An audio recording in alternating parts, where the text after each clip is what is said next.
It's a sad box. It's a soap box. It's fan box. Well, hey there, sugar. This here's Lenore Zan, and you're watching Fandoms.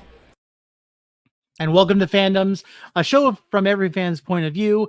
We're going to be talking about an interesting topic tonight, something that with the Joker 2 movie that's been released, I think is worth having. And with me, since Will is at Chronicon at Chicago, the Kevin Smith convention, I have got Chae Jones with me. But before I bring her on, I just want to go ahead and just remind you guys about a product that I have had the opportunity to receive. I'm not being paid to say this, but of course I'm getting these products, and so I want to share it with you. And that is the Legend of Batman collection from Fanhome.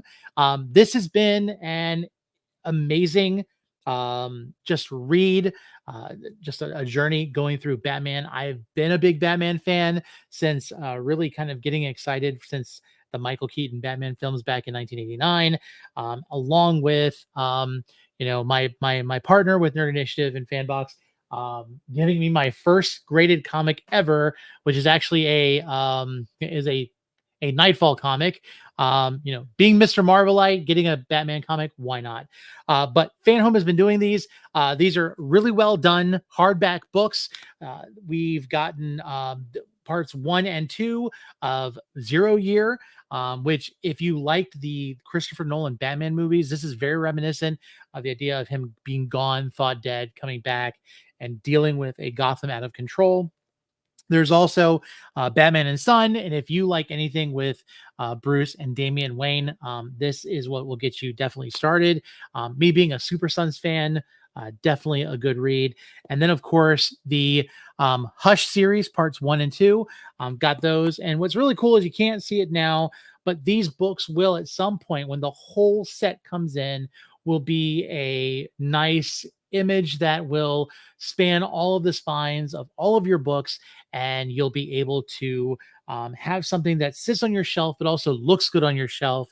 And so check out Fanhome, fanhome.com to check these out. It is a monthly subscription, and so you get different books, and you can stop at any time, but the longer you stay, the more benefits you get. They add extra little bonus items along with the books to keep you going. So be sure to check them out, fanhome.com. Now, tonight we are talking about Prejudice in the box office, and with Will being gone, this is a no-brainer. If you have been watching the Agatha All Along, or if you are on podcasts and you are listening to the Agatha All Along talk that we've been doing, you will have heard in this last episode Chae Jones, and of course she just had a diversity and representation panel at LA Comic-Con. And so Chae, welcome to Fandoms. Hello, how are we?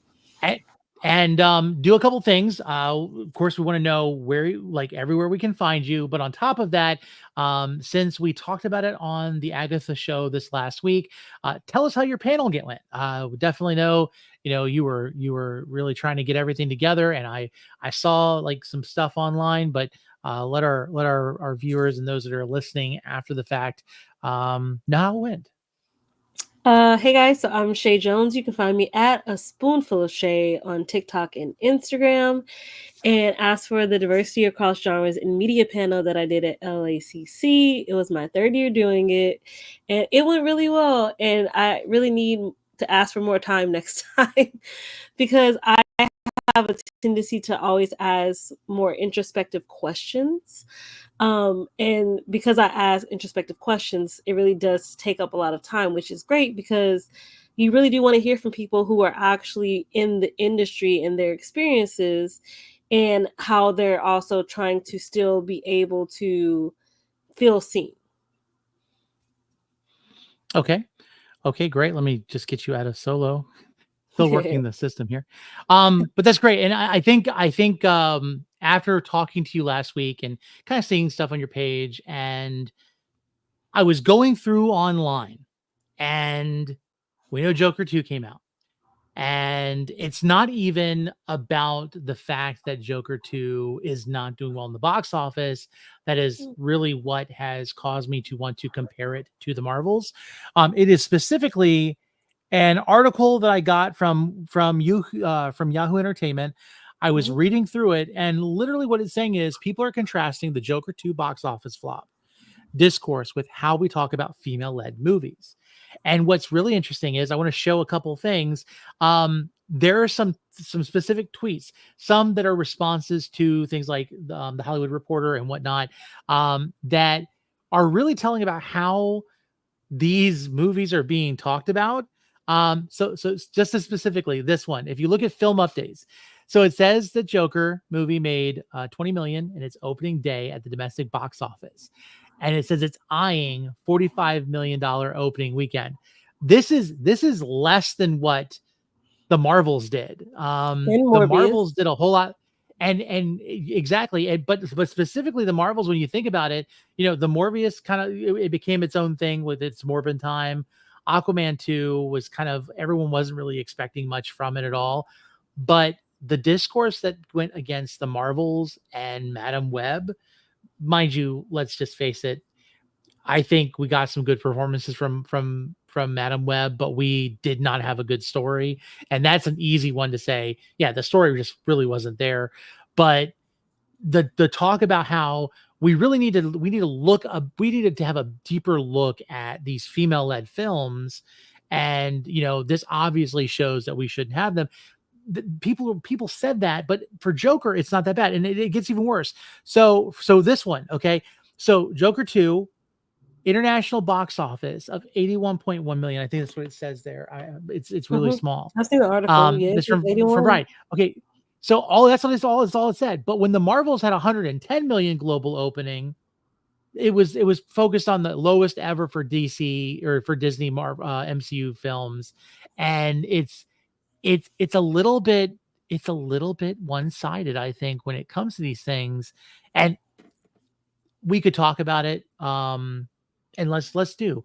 What are your thoughts first off when it comes to this with people, how they're acting to the Joker versus, let's say, the Marvels?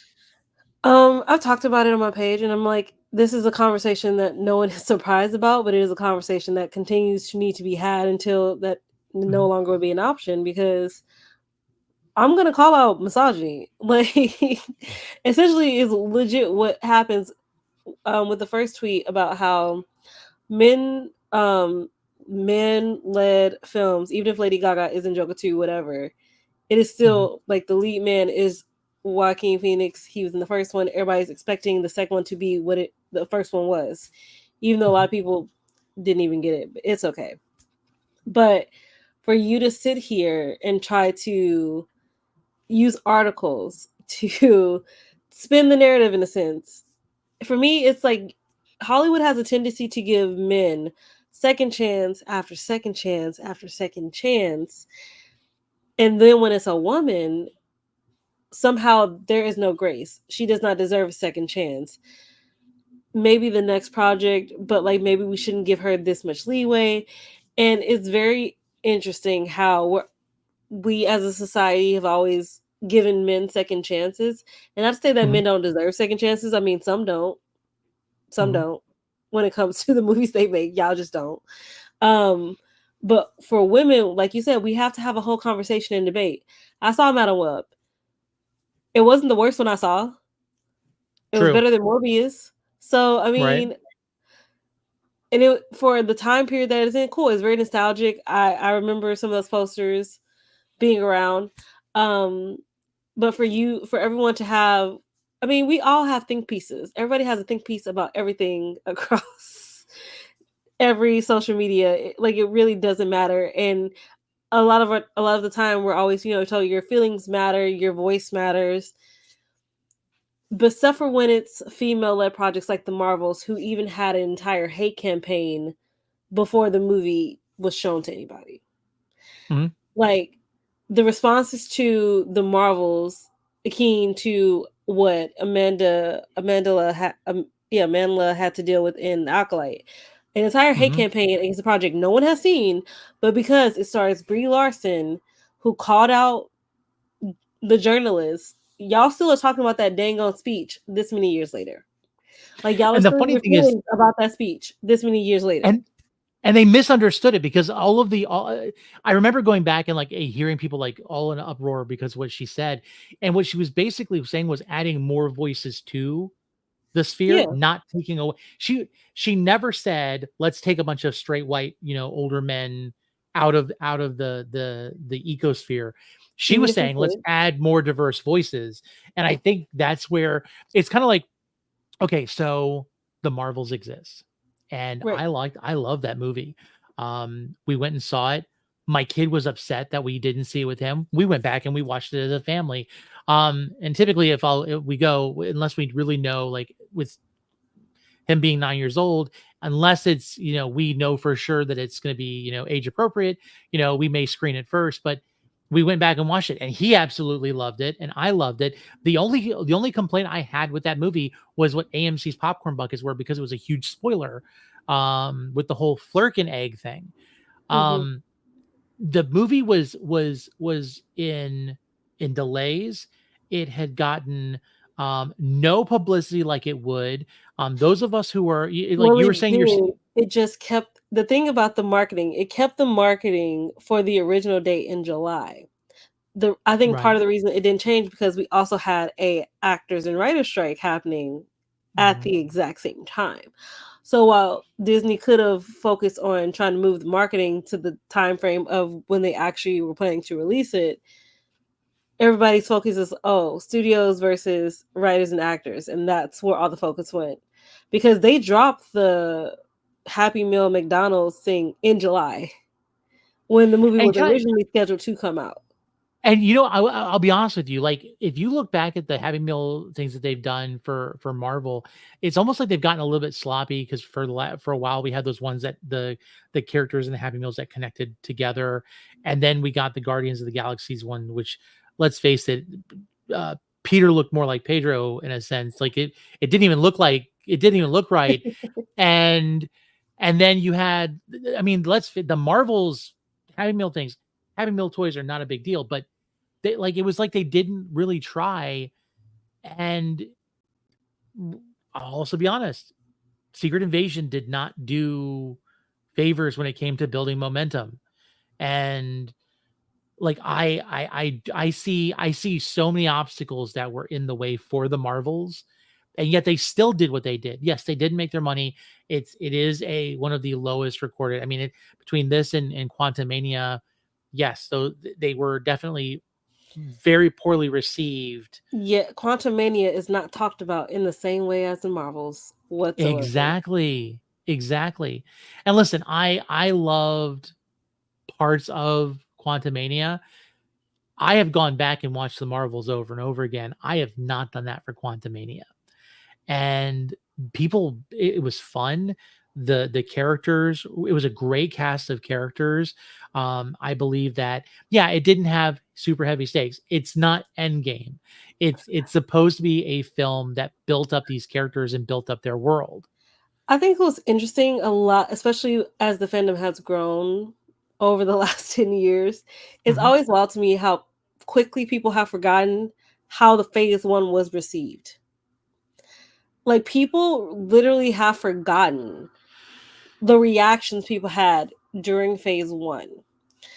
And I've talked about the Marvels, especially also up against when Deadpool and Wolverine came out, because I'm just like, y'all are trying to compare, and these two situations are something you cannot compare, because Mhm. if you're going to compare them, you need to compare it with the context, and a lot of people don't compare it with the context that the Marvels had to deal with and go through. Mhm. And I'm like, you can't do that. Like, of course, like all these cameos in Deadpool. Also, Deadpool and Wolverine and the Marvels are the same thing in different fonts, and I don't want to hear anything from anybody. It is the same thing in a different font, just more killing in Deadpool and Wolverine's case. Literally it. Yeah. There's a Same lot of thing, different worlds. Yeah. different. It legit is the same thing in a different font, but no one's ready for that conversation because again, a lot of people forget how y'all were reacting in phase one. I remember it all. The North has not forgotten. You ain't gotta cite the magic to me, which I was there when it was written. Okay, so when people say somebody in my comment section actually said they wanted like they wanted essentially the Marvels or this phase to be pre-Endgame. And my response to that is you can't have this be, nothing is going to be pre-Endgame anymore. It can't. You can't go forward by trying to keep things the same way they were pre-Endgame because we are no longer the same people. Everybody's lives has changed forever. People were gone for 5 years, and some are just returning. Nothing is the same. So why would you want the movies to stay the same? Mm-hmm. Exactly. And if you think about it, I mean, all of the founding members of the Avengers are gone. The world is still reeling from that. We have governments that are taking things over. Yeah, it makes sense with Nick Fury and Sword to be able to kind of figure out what to do in the meantime, and they're not going to do it right. But in the aspect of these characters, I mean, we're looking at. I remember it's like Iman Vellani is such a fan of Marvel, and you can see that she plays Kamala is so well because that's how she is in the comics. That's how she's supposed to be, is a super fan. And so you have that relationship, and the fact that they had her geeking out and they building that like that girl crush on Carol Danvers, and yeah, the whole "can I be Miss Marvel?" is that really weird?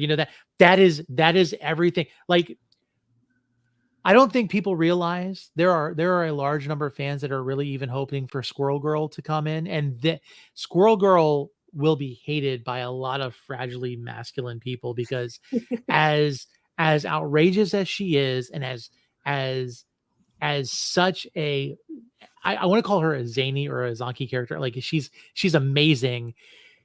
She can solo a lot of villains, and she can do a lot that people are going to say that doesn't make sense and that they're just pandering, to female leads. And it's like, no, read the comic books.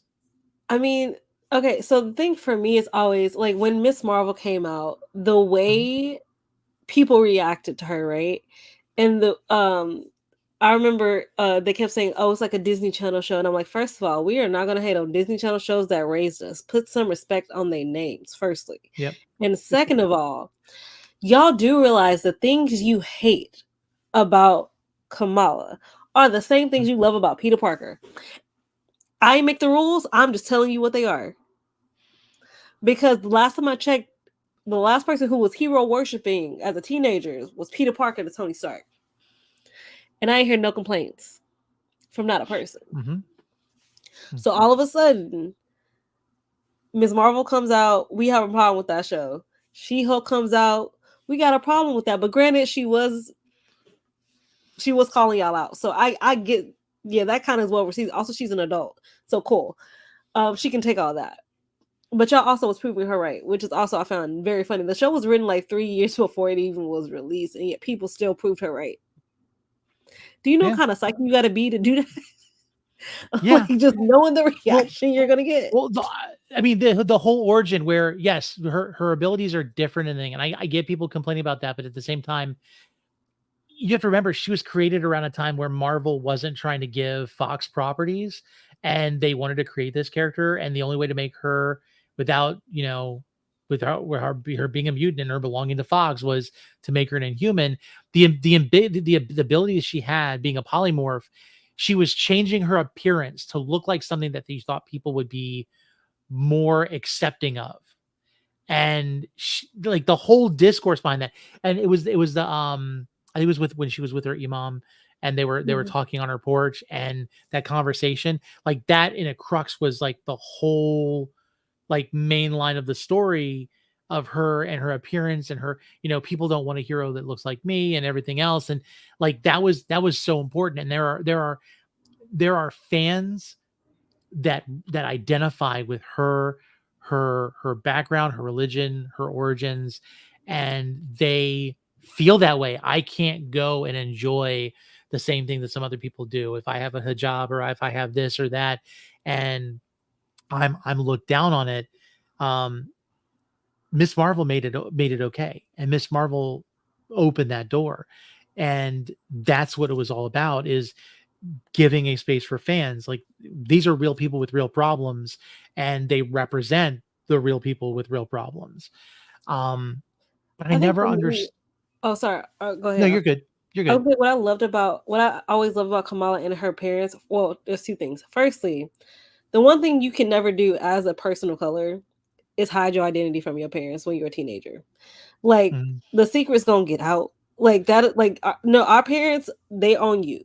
They will know things about your life even if you don't want to tell them. So I love that she was able to one share that with them, and they were also supportive. They didn't Mhm. try to say you can no longer do this like because you're 15, 16. Like no, but they have Mhm. always supported her, but also they are quick to back her up. No one has a power in that household except for her at this point. So what I loved about the Marvels, especially was that scene was, oh, you came into my house, you came from my daughter. I ain't got no powers, but I can see what I can work out. Yeah, yeah, and I think that's the thing. Like in the midst of her being a hero, they were checking on her to make sure she was okay. And I think that's like even knowing she has an ability that they can't comprehend, they're threatening Carol, you know, if anything happens to my daughter, like this, seeing that and seeing that relationship, it's one of those things where it's kind of like if you go back and look at the comics, is like was Peter was a little bit of a jerk in the early comics. He was a little bit into himself. He became a little bit more of a lovable character as they kind of progressed him in the comics and in his story and in his development. But I always wondered why wouldn't he just tell Aunt May? And I feel like the No Way Home or the Homecoming, Far From Home, No Way Home kind of gave us that idea that, Peter could tell his family and they would be supportive and they would have helped him down that road. And Kamala gives us that. She gives us that opportunity to see what it's like early on. And yes, her family's going to be her support, but it's also going to be her grounding. I think that's what was so important. It's like my kid wants to have web shooters. My kid wants to be a superhero.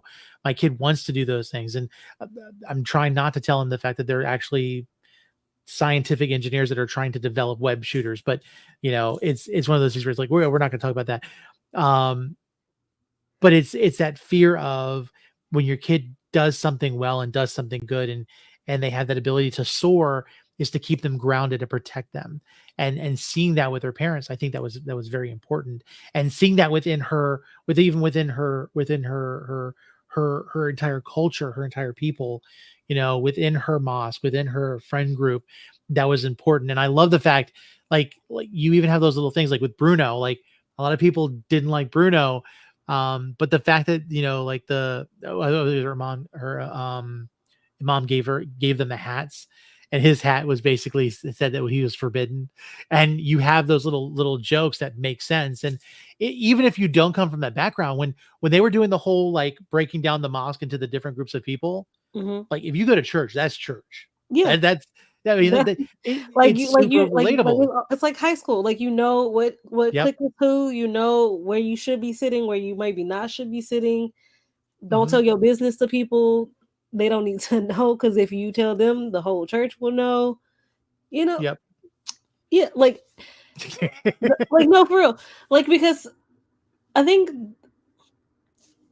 when people say everything's getting woke, right? First of all, they're using the term incorrectly, and they owe me reparations just for using it incorrectly personally.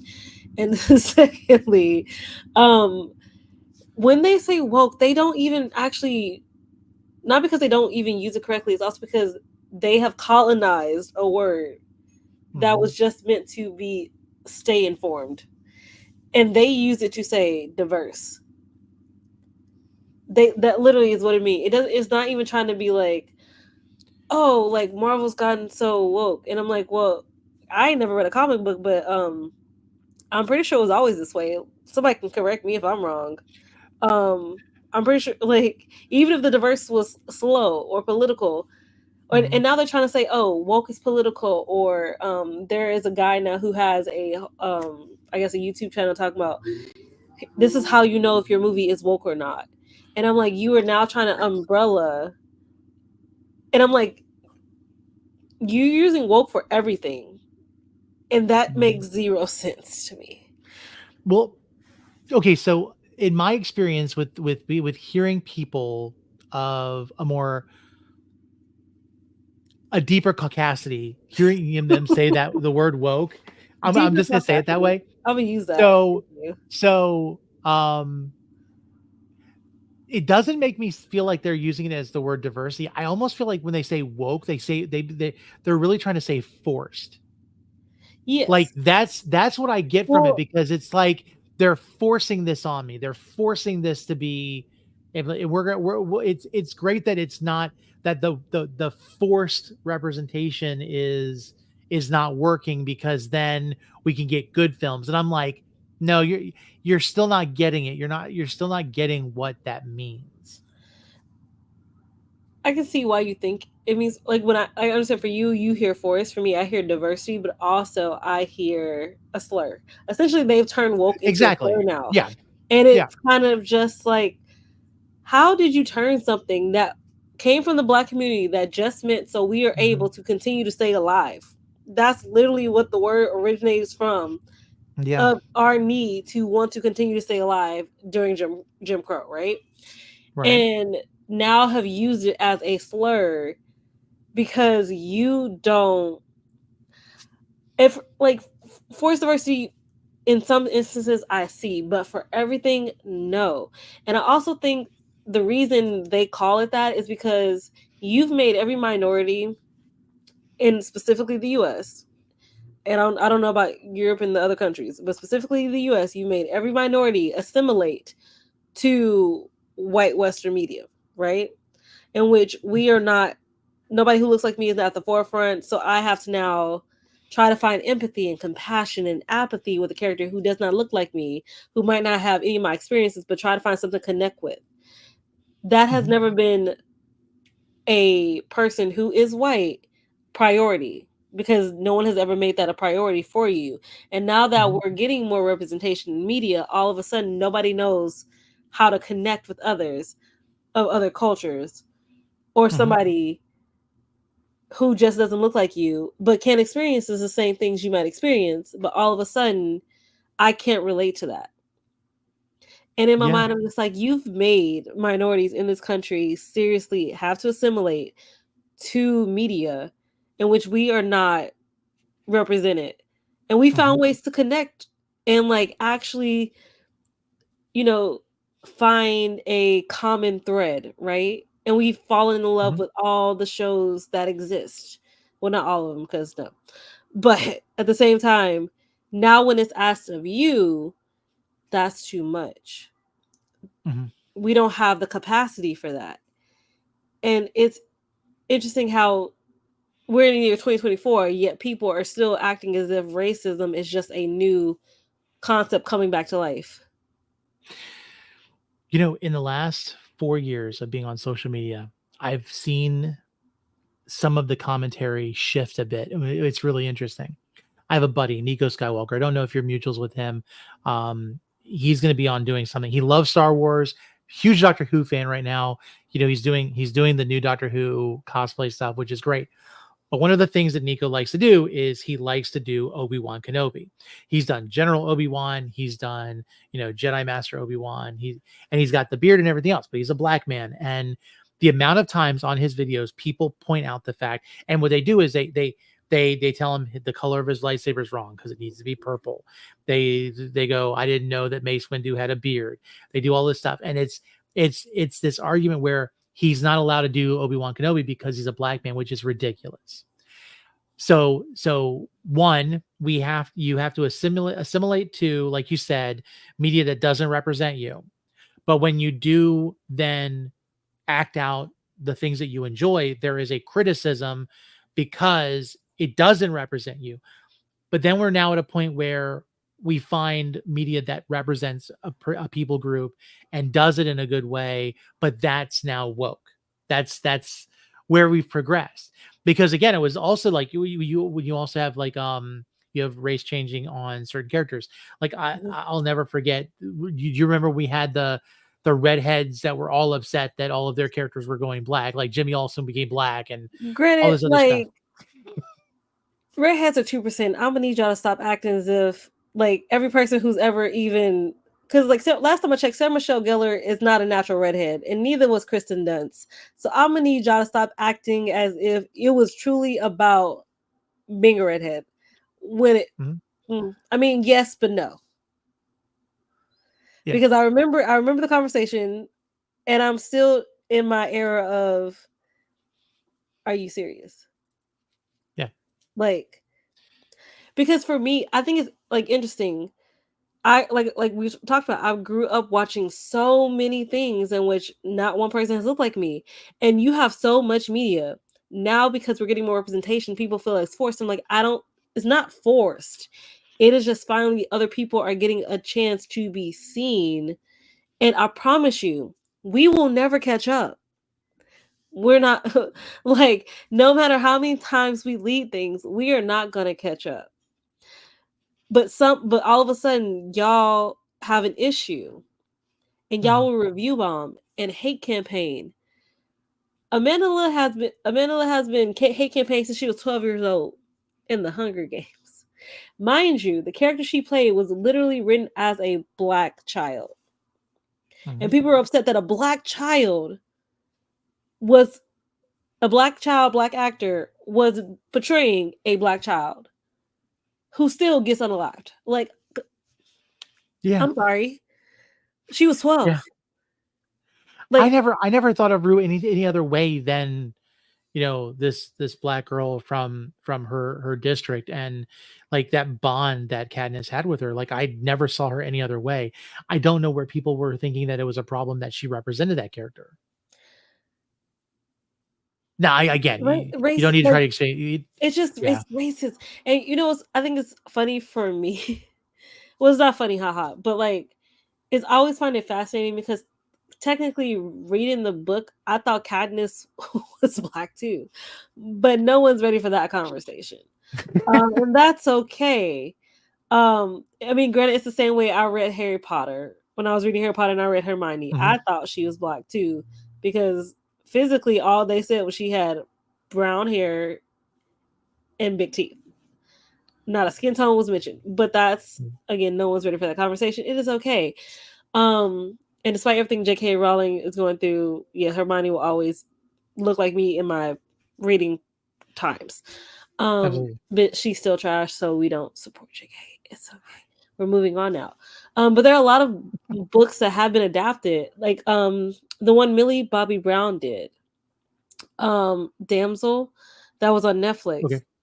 I didn't know actually that in the book, the main protagonist is actually an Asian woman, an Asian girl, and that was her story. And when they adapted it, they changed it. Oh wow, I didn't even know that. Yeah, and somebody on TikTok was talking about it because she was talking about essentially they won the erasure, but also the cultural aspect between Asians and dragons. So when changing that, it does change the story, and it makes the whole story change too. Because I'm like, if she was Asian, the more in depth we could have got, I would appreciate it personally. You know that makes more sense with I mean, just thinking about the background of that story, like the kingdom and everything, it would make much more sense with her being of an Asian descent. Yes, like that makes a lot more sense. Oh man. Okay, so the erasure from these characters, we have, you know, and I think that's the thing we go back to. We then create these stories. We have these stories like the Marvels that tells a tale that allows for, you know, representation. And here's my question. I think this is what makes me come back to this conversation every once in a while, to just really kind of think through what a person has to think to trash on it. What does it cost all of these people who hate this film, or, you know, review bomb it or whatever else? What does it really cost them if this film succeeds? What is the consequence to them?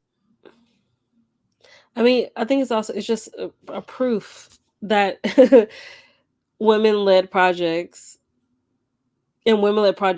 with the majority of your two leads being women of color, are actually things people want to see. Like, it is. We've been having a lot of conversations on social media about how studios are doing like IPs. They're trying to do more IPs instead of more original things that fans actually want to see. And then we have a circle of a conversation in regards to, well, if if you want that character, star in that, like they should have that. And I'm like, okay, well, we do have it. You don't go see it. So you can't have two. You can't have both ways. Like, that's just not how that works. So hating on it, only thing it does for them is like if they hate on it and it succeeds, then it just proves to them that maybe their favorite characters are not as, the superheroes that we think it is. Because going back to what you're saying, how how we're seeing in the phase, the secret governments and the sword, and how the government is trying to have more power specifically over superheroes, which is literally why we had Civil War in the first place. And I think the interesting thing to me about Civil War is how many people are Team Iron Man. And I'm just sitting here like I think not because they actually agree with what he's saying, but because he's Tony Stark. Did you notice that lately there's been thing coming back about how you can't trust a Team Cap member, like the whole controversy between the two. I didn't see that. There's this thing going online, and it's basically like, going back to Civil War, you can never trust a member of, it said never trust someone who was Team Cap. And I'm sitting there going, really? Because isn't like everybody that was on Team Iron Man dead now? Like pretty much dead, like almost all dead. And I mean, technically on Cap, we only got like two out of everybody else is alive. So and here's the thing, he's winning. So technically at the point.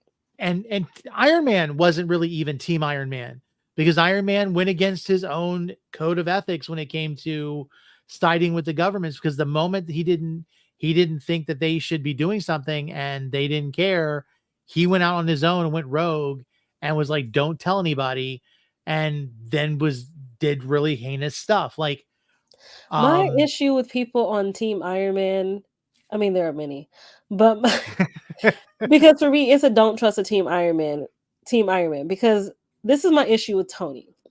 Tony caused a lot of his own problems.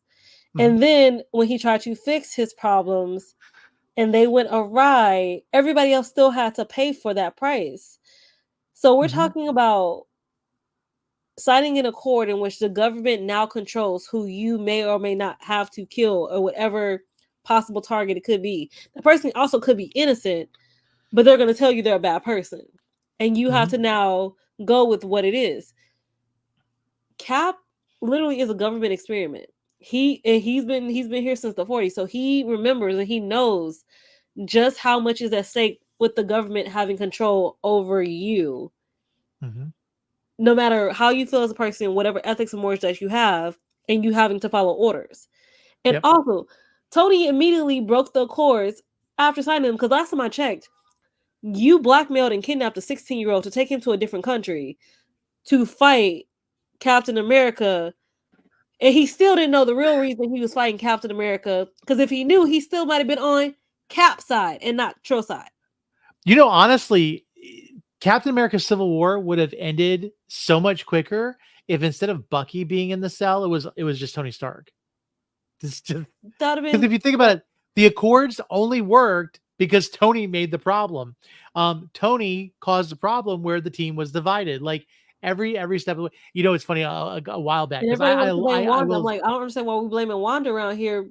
Like, yeah. So early on, I loved Iron Man. I thought Iron Man was a great character. Iron Man is a fun character. The technology, and it's always the gadgets and stuff that get you going, and the sassiness. Everyone loves the sassiness. But if you really go into it, the big bad of the first three phases was technically Tony Stark. I mean, if you really think about it, Tony did all of this stuff. And so what? Thanos had his eye on the Earth at that point. He really didn't care about, and then even with Tony meddling, if they would have failed in Endgame, Tony basically led the path for Thanos to decide to wipe everything that was living out of existence and rebuild the universe the way he wanted. and it would have been terrible. It would have all been Tony's fault in a sense. But Tony was the problem. And it's okay to say that. You can still like Iron Man, but understand that Tony is a problem. He's a very fallible, messed up character who ended up dying a hero at the end. Well, we don't know. He died at the hero, but what did they say? You live long enough to be the villain. And what do we have with Doom coming? Which again, like we talk about Romani, like we talk about Romani stuff about Romani erasure and Jewish erasure continuously, not even just Romani erasure, Jewish erasure. Mm-hmm. And I don't know we don't know where Monica is. Like she is on a different, like she's not even in the six, whatever is either the 616 or the 10, whatever Amani said that's the world we in, that's the world we in. So we don't know where Monica is in her time. We know X-Men lived there. Cool. Mm-hmm. I'm excited because I love me some Kelsey Grammer as Beast, right? Oh, yeah. But what I always find interesting about the way people in Team Iron Man defend Tony, and then also try to turn around and blame Wanda fans for defending Wanda. And I'm like, you do realize that Wanda is the product that Tony also created. Like everything leads back to Tony. I'm gonna need y'all to stop acting like this man is not the problem, because all the problems came from him, set in motion by him. We are here because of him. Now, why I still believe in Infinity Wars, Doctor Strange could at least swirl them back to their planet before he disappeared. He had time. I'm like, you didn't have to leave them on that dang on moon or whatever they were in. And also, I think people's theories about the reason out of all the 14 million reasons that he looked up, because I'm pretty sure there's somewhere Tony did not die. I feel like he knew Tony was the biggest threat, which is why he took him out in Endgame. It was kind of like he needed to humble him and get him to a point where he didn't want to continue anymore. Like it was important for him to kind of break down and lose and kind of sit with it, because I think if he wouldn't have sat with it, he would have tried to fix it immediately.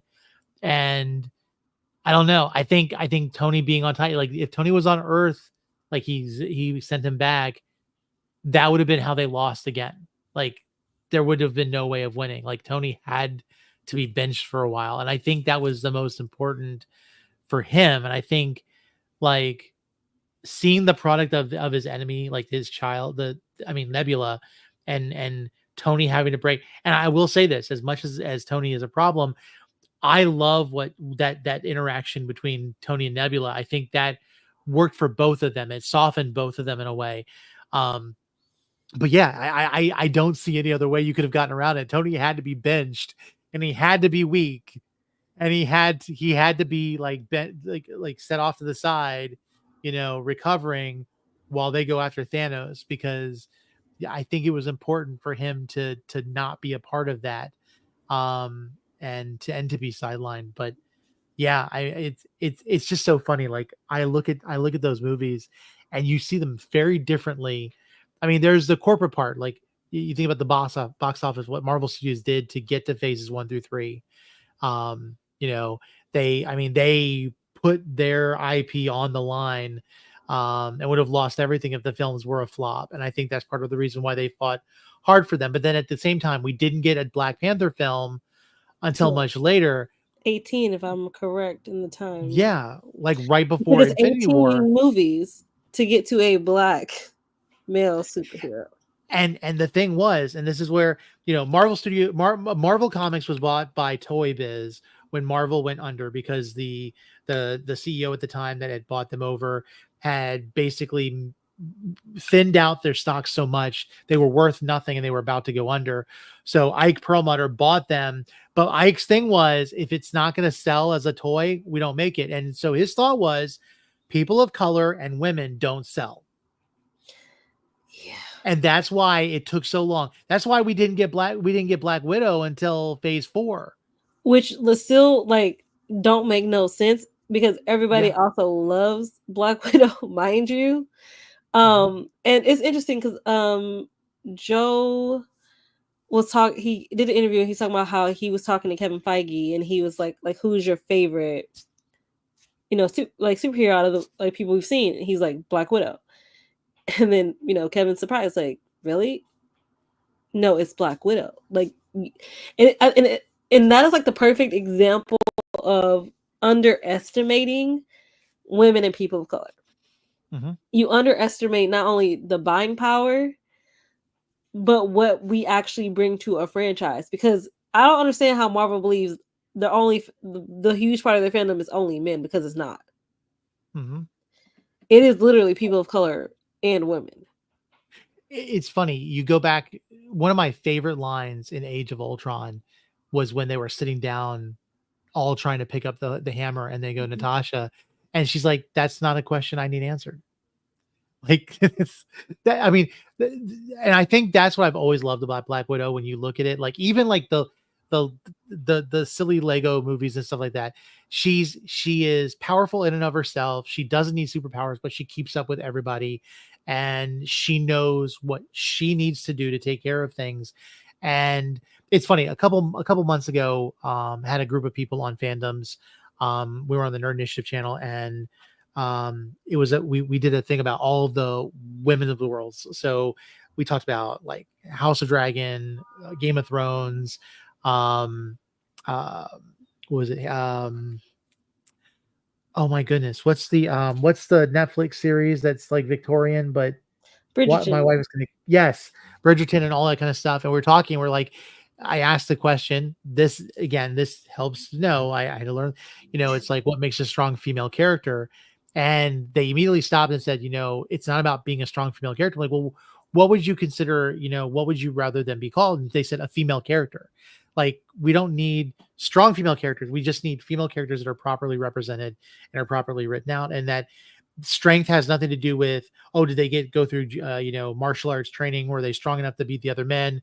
It's about being able to take on and have the character and the demeanor to do the things that they needed to do as themselves. And it was interesting hearing them talk, and we have this opportunity to see this chance, She-Hulk, to see a commentary on what women face in certain situations. And there's so many men, well, I'm not like that, how dare you call me that? If you got offended by She-Hulk, if I would have gotten offended by She-Hulk, it would have been because I had something inside of me that related to what was being characterized. It was a caricature. It was more of a, it was a much more amplified version of what goes on, but at the same time, it is a version of what goes on, and it was something that needed to be acknowledged. If I took offense to it, there was something wrong with me internally. It had nothing to do with them making men look bad. It was a matter of, if I saw something of me inside of that moment, I had to deal with that, and people weren't wanting to deal with it. They wanted to crap on the show. Yeah, because essentially all that caricature is doing is pointing out the insecurity that most men walk through life in. And because you walk through life that way, you got offended because you haven't took the time to work on that insecurity, because you want to make that our problem, and it's not. Mm-hmm. I can't fix an insecurity in someone else. That's not my job. I never signed up for it. And that's something that we as women have to do in ourselves. We have to work on our own insecurities. We can't put that on anybody else.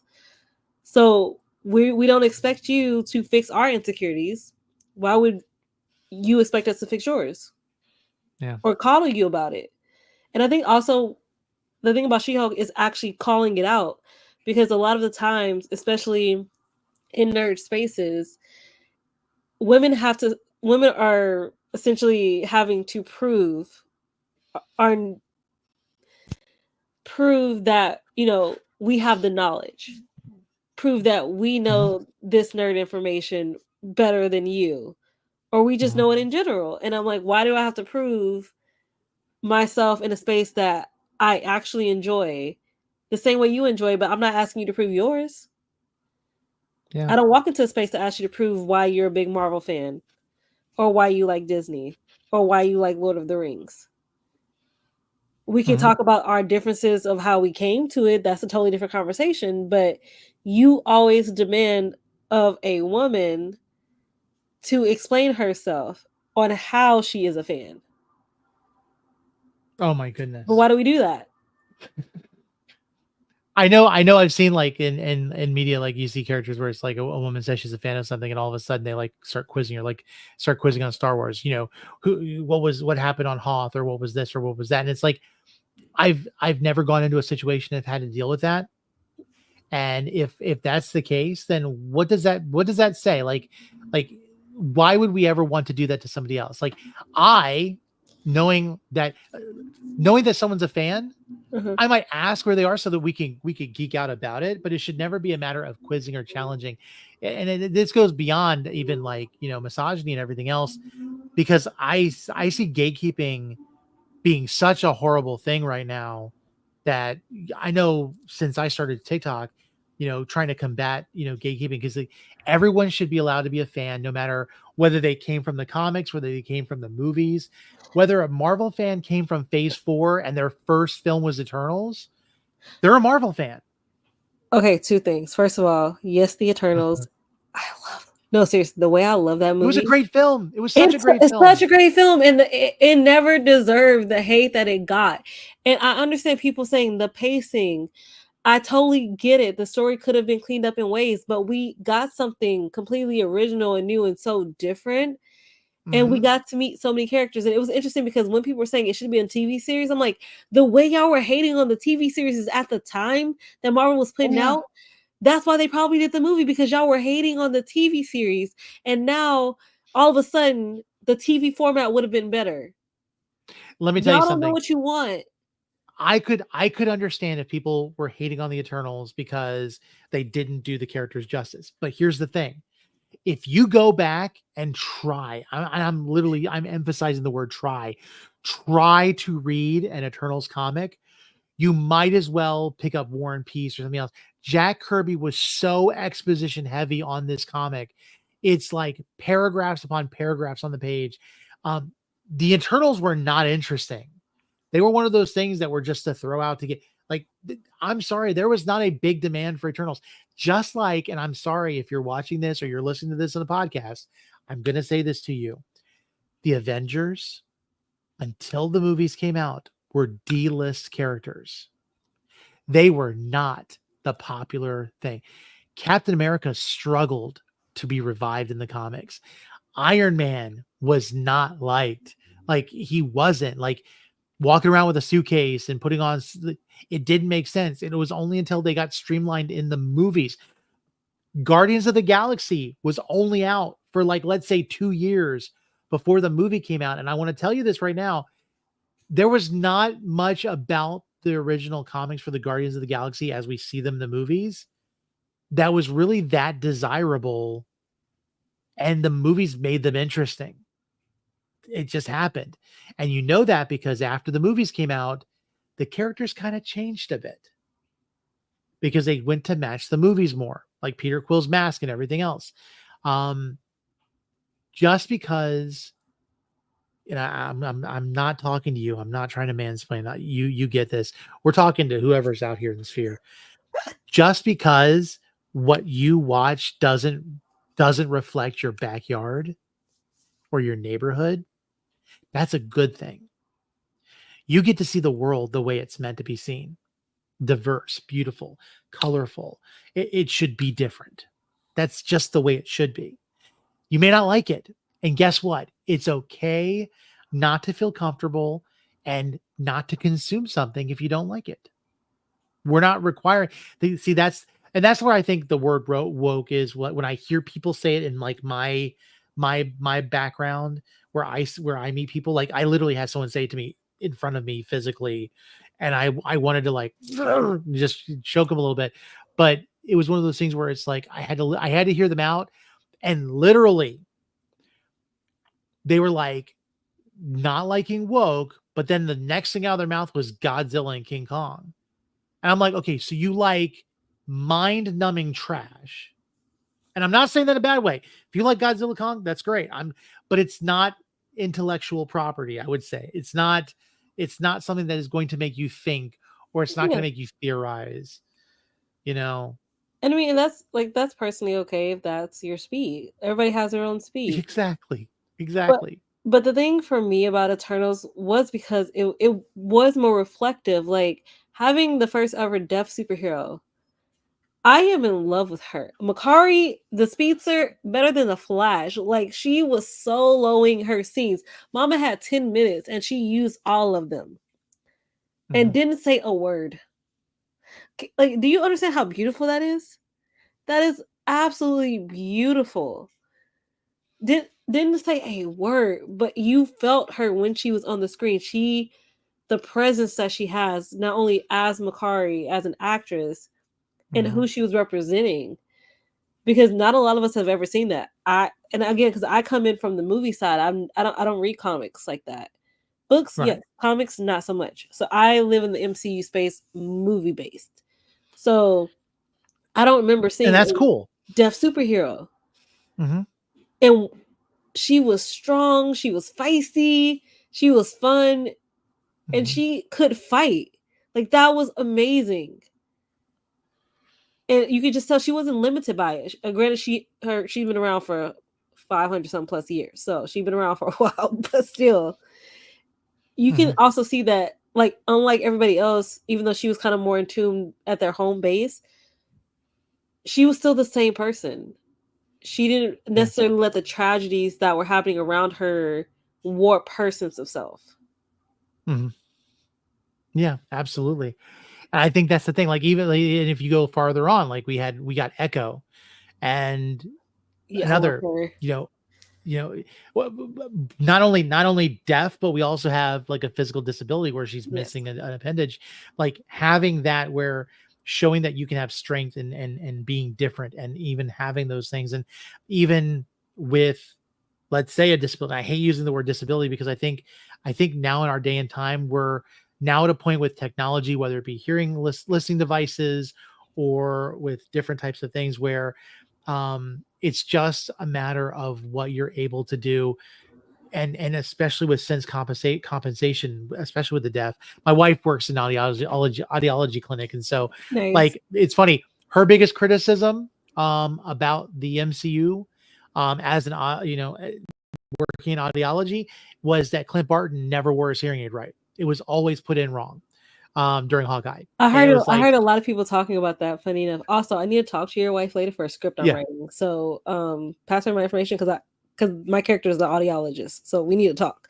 Um, but yeah, I heard a lot of people say that about his hearing aid because either he just because he didn't wear it, or also because he was wearing it wrong.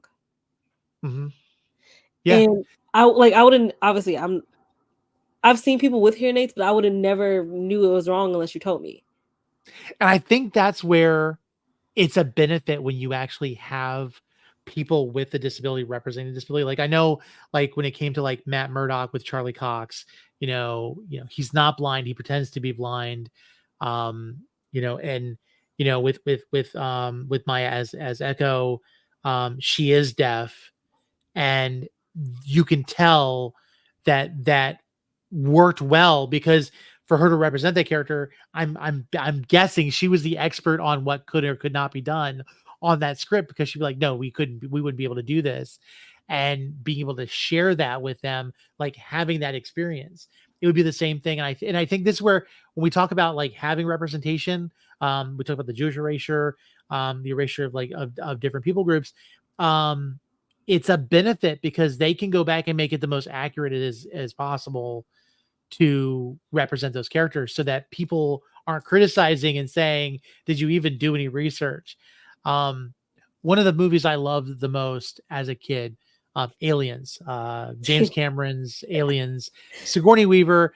I always thought of Sigourney Weaver as like the girl boss. Like I love that character. I always joked my mom was a resident manager of an apartment building. And I always said, I always thought my mom was as tough as Sigourney Weaver because she had to deal with things, being a woman in the industry and with maintenance men and everything else, like challenging her, she had to be able to stand up, even though that may not have been what she wanted to do. She had to take care of her son. And so I highly respect her for that. But even what was it? Ramirez, I think it was, or what was her name? Like Um, finding out that it was the she was supposed to be the Hispanic character in the film. for And to find Alien, out that she What was that? You're talking about for Aliens, right?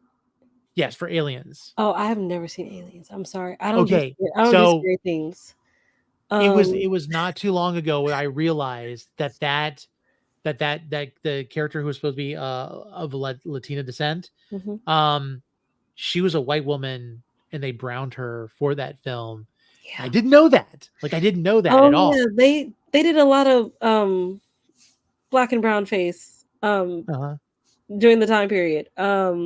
There's a movie called Bamboozled, starring Damon Wayans, Jada Pinkett, um, early 2000 black dystopian movie, and it's essentially the character wants to perform. And Damon is trying to, get people try to get people to see his show. So he takes this light skin tap dancer, puts him in blackface, and then puts him on a stage for people to watch. And he performs as if we're in like one of the old black, like mammy era type of movies. But Mhm. this is legit set in 2000. Oh And it's wow. always fascinated me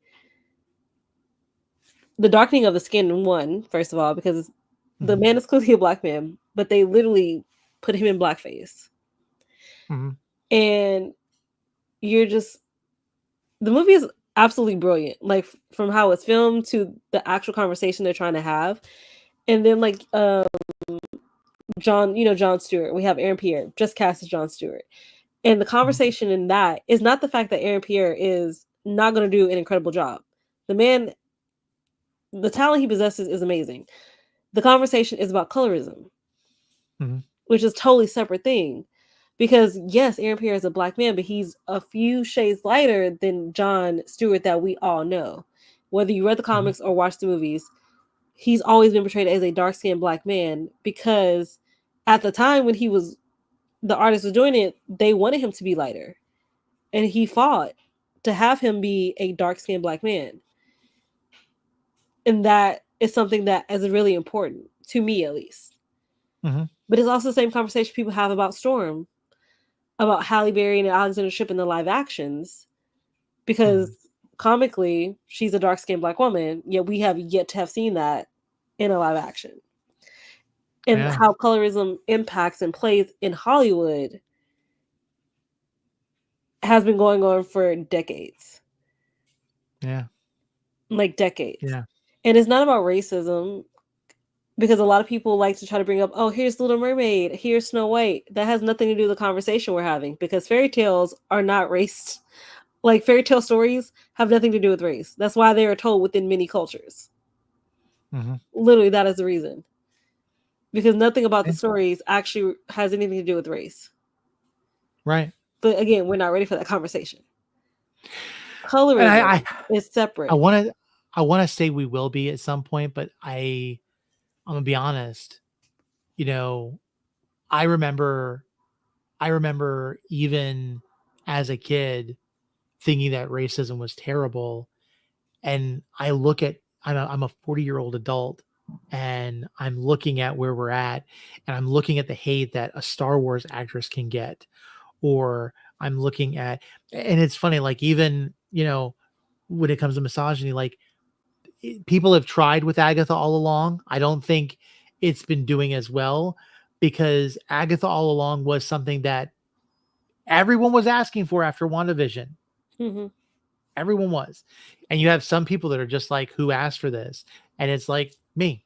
I asked Everybody. for it. Like, I don't know It what do you mean? absolutely. I asked Exactly. for something queer and campy and I got it and I'm really happy. And like the thing about Agatha, it literally does have a little bit of everything for everybody.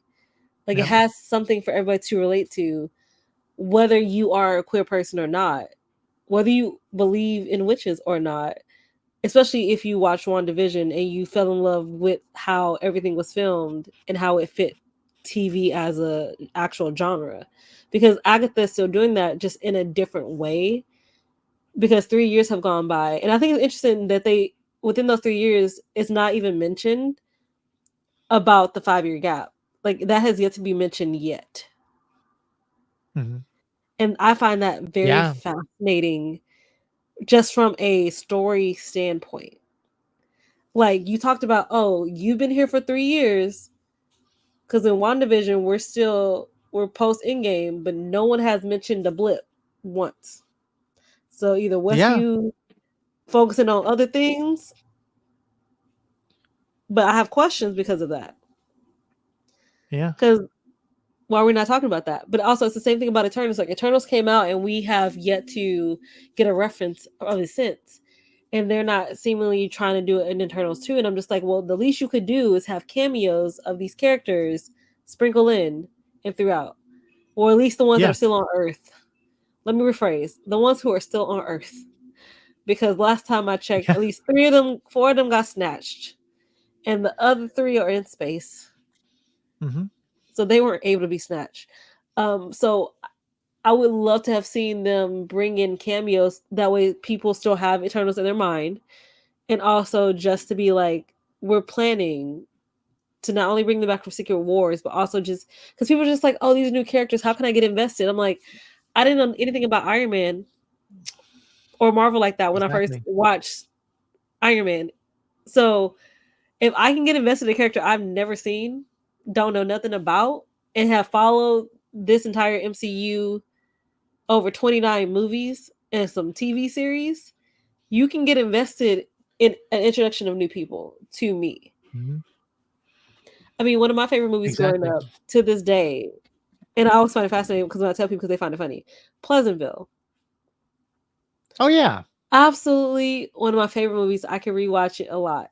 And I like it for 2 reasons. One, because I'm just sucker for like being the weird kid who likes different things, and if I could just Mm-hmm. go into time, I would go into a TV series. Yes, put me in one. I would love that. But Mm-hmm. also too, it was the one time in which you couldn't use me as a prop. Because a lot of people have complained since the movie's come out that there's not a black person within the movie when we're talking about a TV show focused on the 50s and 60s. But and Mm-hmm. I'm just like, you don't get to use me as a prop or an excuse. I'm not here, so you can't blame me. So when you're going from black and white to color, and everybody looks like you, and you're so filled with this hate and bigotry, I'm not here to be used as a scapegoat. You can't use Mm-hmm. me. So if I was not here, like a lot of people continue to always want to bring up, if I'm not here and you have no one to blame for why some of y'all in black and white and why some of you are now in color, how you would treat people in color who look exactly like you, Mm-hmm. that's a you problem. That's not a me That's problem. I like that. I like that a lot. Like it makes a lot of sense. No, no, and that was the thing. Like it was the whole idea was that people were coming into color as they were also being enlightened and were becoming more aware of the world, and that says a lot. That says a lot, especially when, even with all the color jokes, it was more monochromatic than anything else. Um, but yeah, I mean that's crazy. That is absolutely crazy. And it's funny because listen, I'm half Arabic. My last name is Lebanese.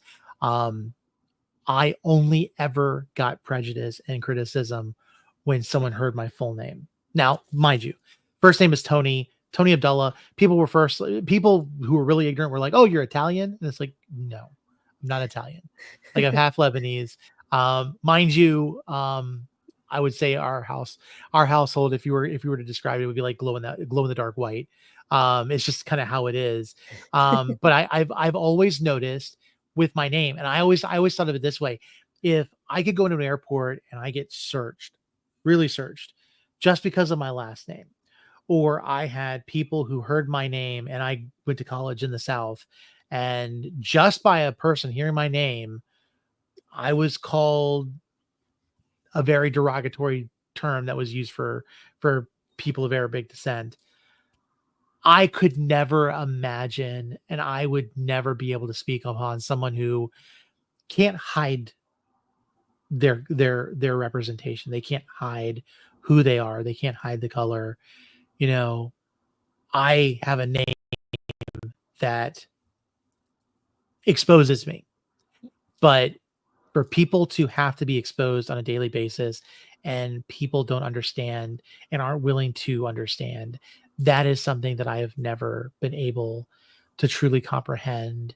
And it's something that when the criticisms for these movies, for these shows, even for some of these stories, um, it's beyond what I ever thought humanity could be capable of. But let's face it, we've done some terrible things.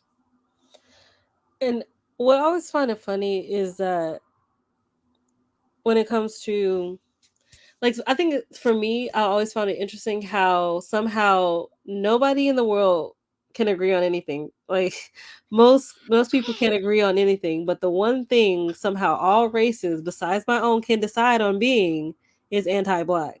When did we come to a group consensus is my question. Like, how is that? Like, all of y'all can't agree on nothing, but the one thing y'all can always agree on being is anti-black. I need to know where that comes from personally. That's just a me thing. Because how does it benefit you?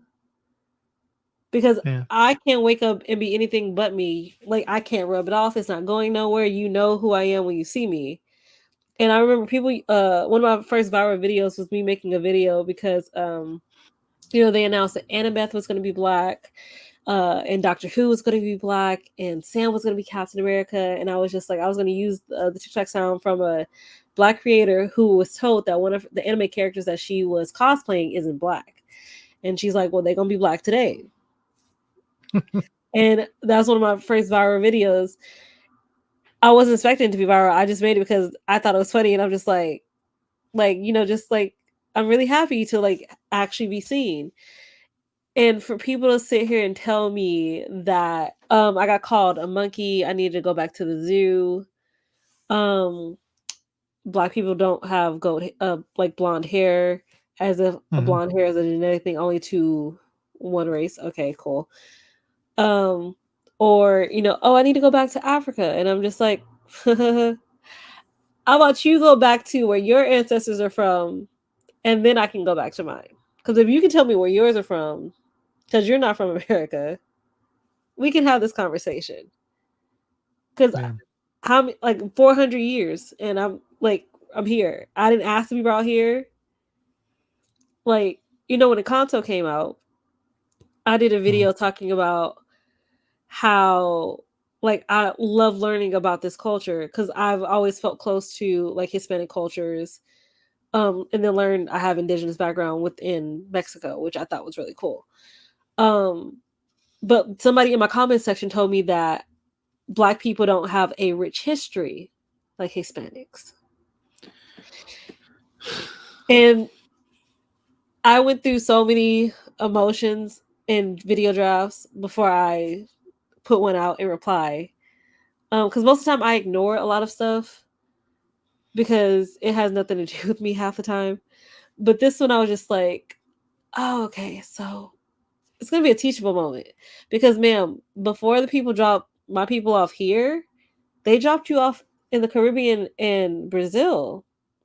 All your music, languages, speech patterns, religion, dancing, art, literature comes from somebody who looks like me. Oh yeah. So I would Even say, modern music in a sense, and I'm talking like, I think that's where we think of like even more modern rock and roll and stuff like that. Things that people would, white people oftentimes, claim as their own. They can't, and they don't understand that.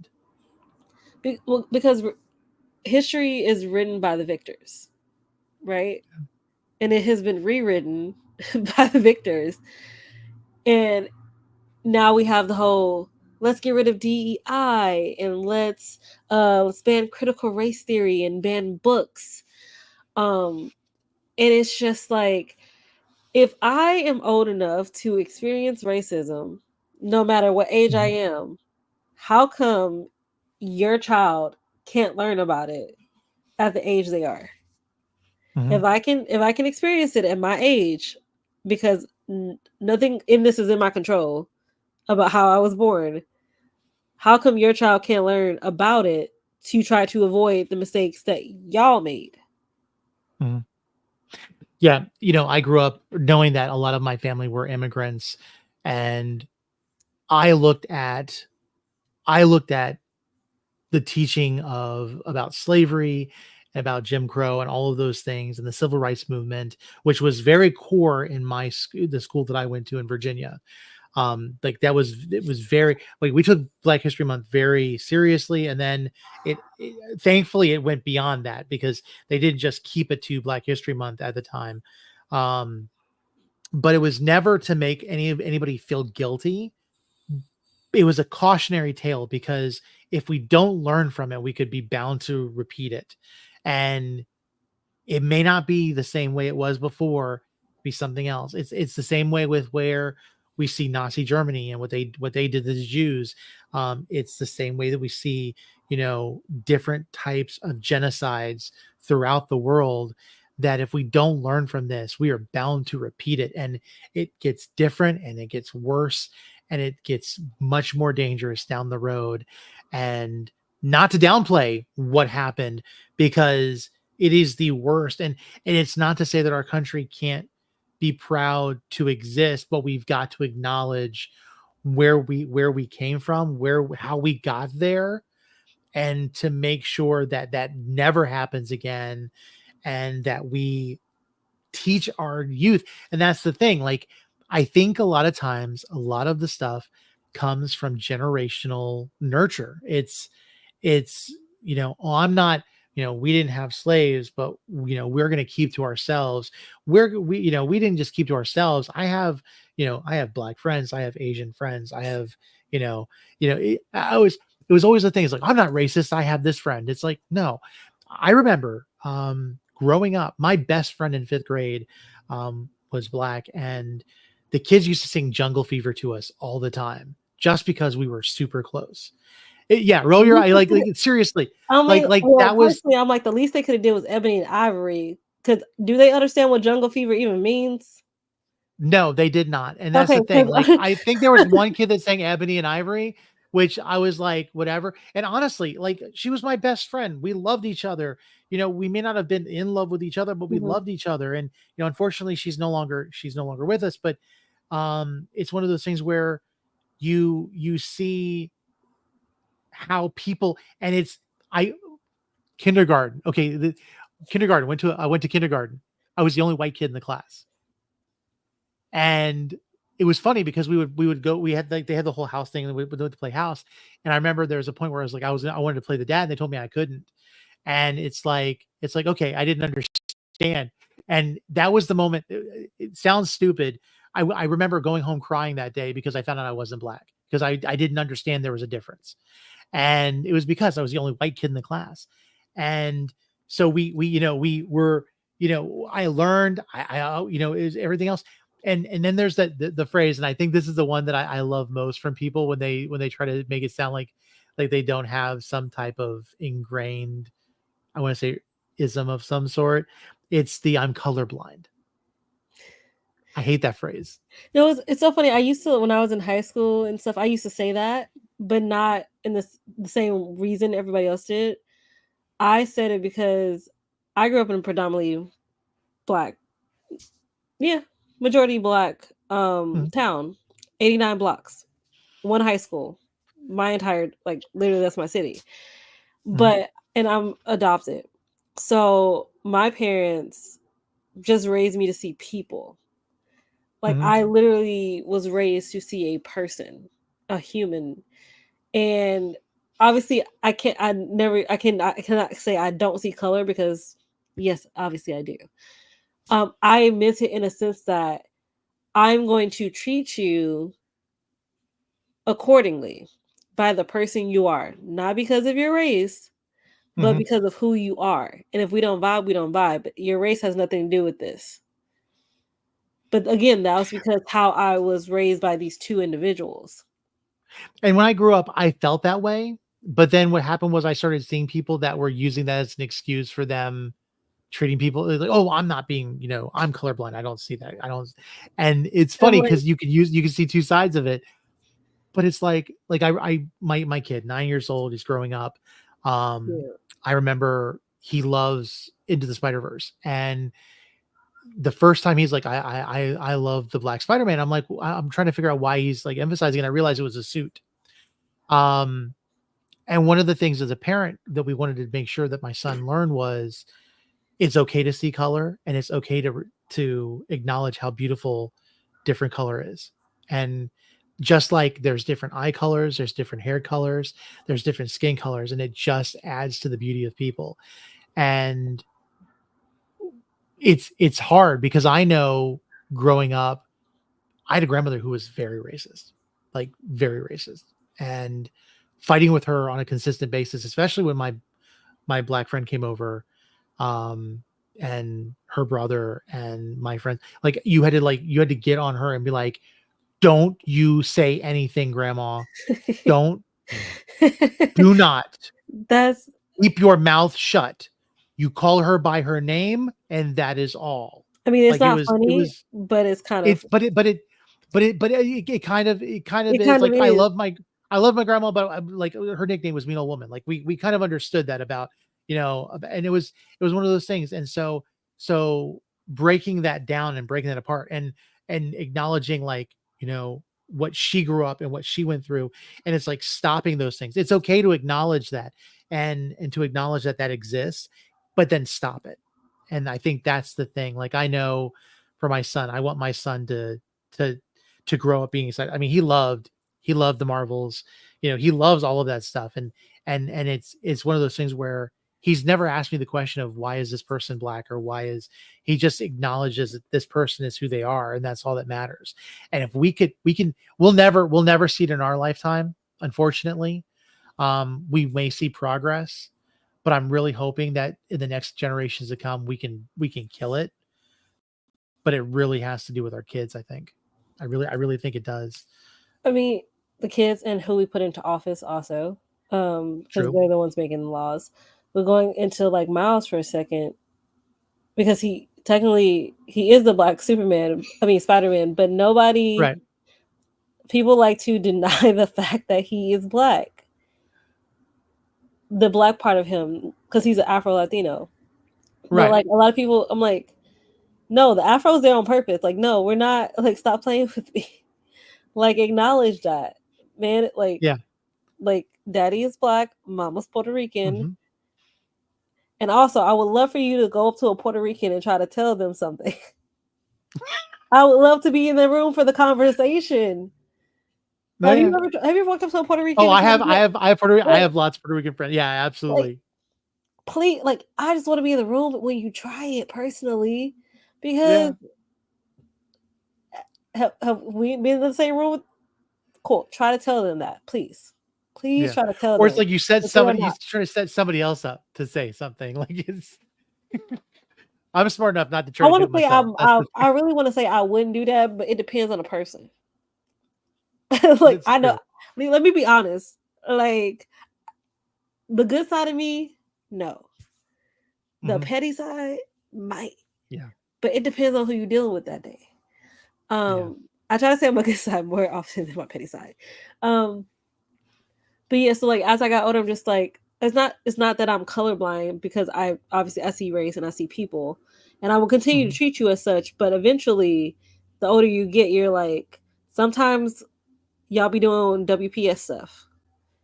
Hmm. You just do, and I don't like being on color people time. Uh, like Yeah. I'm a person who is perpetually early, but that's more because of college. College made me an early person, so now Hmm. I don't like being late. And then when I am Yeah. late, it's because I procrastinate on something, and I'm like, well, it is what it is. Cool. At least I know I won't be the only one, and that makes me happy about it. But what I love about, somebody said, I can never be in my comments, I can never be black, right? And I was like, baby, you couldn't handle it. Hmm. Like, this is an honor. This is a privilege. You have to be strong Hmm. to do this. This is Yeah. not meant for weak people. I don't know what to tell you. Hmm. We are not meant. Yeah. Like, it's okay, and it's Yeah. okay. It's okay. Thank you for admitting that. But it's Hmm. also interesting how, especially after COVID, how bold people have been getting in the comment section. And if, well, whether I reply or I say something back, it's like, oh, No, you didn't think I was gonna. You think I'm gonna take something from somebody I don't know? No, I don't know you, and you don't know me. So now we're getting an introduction.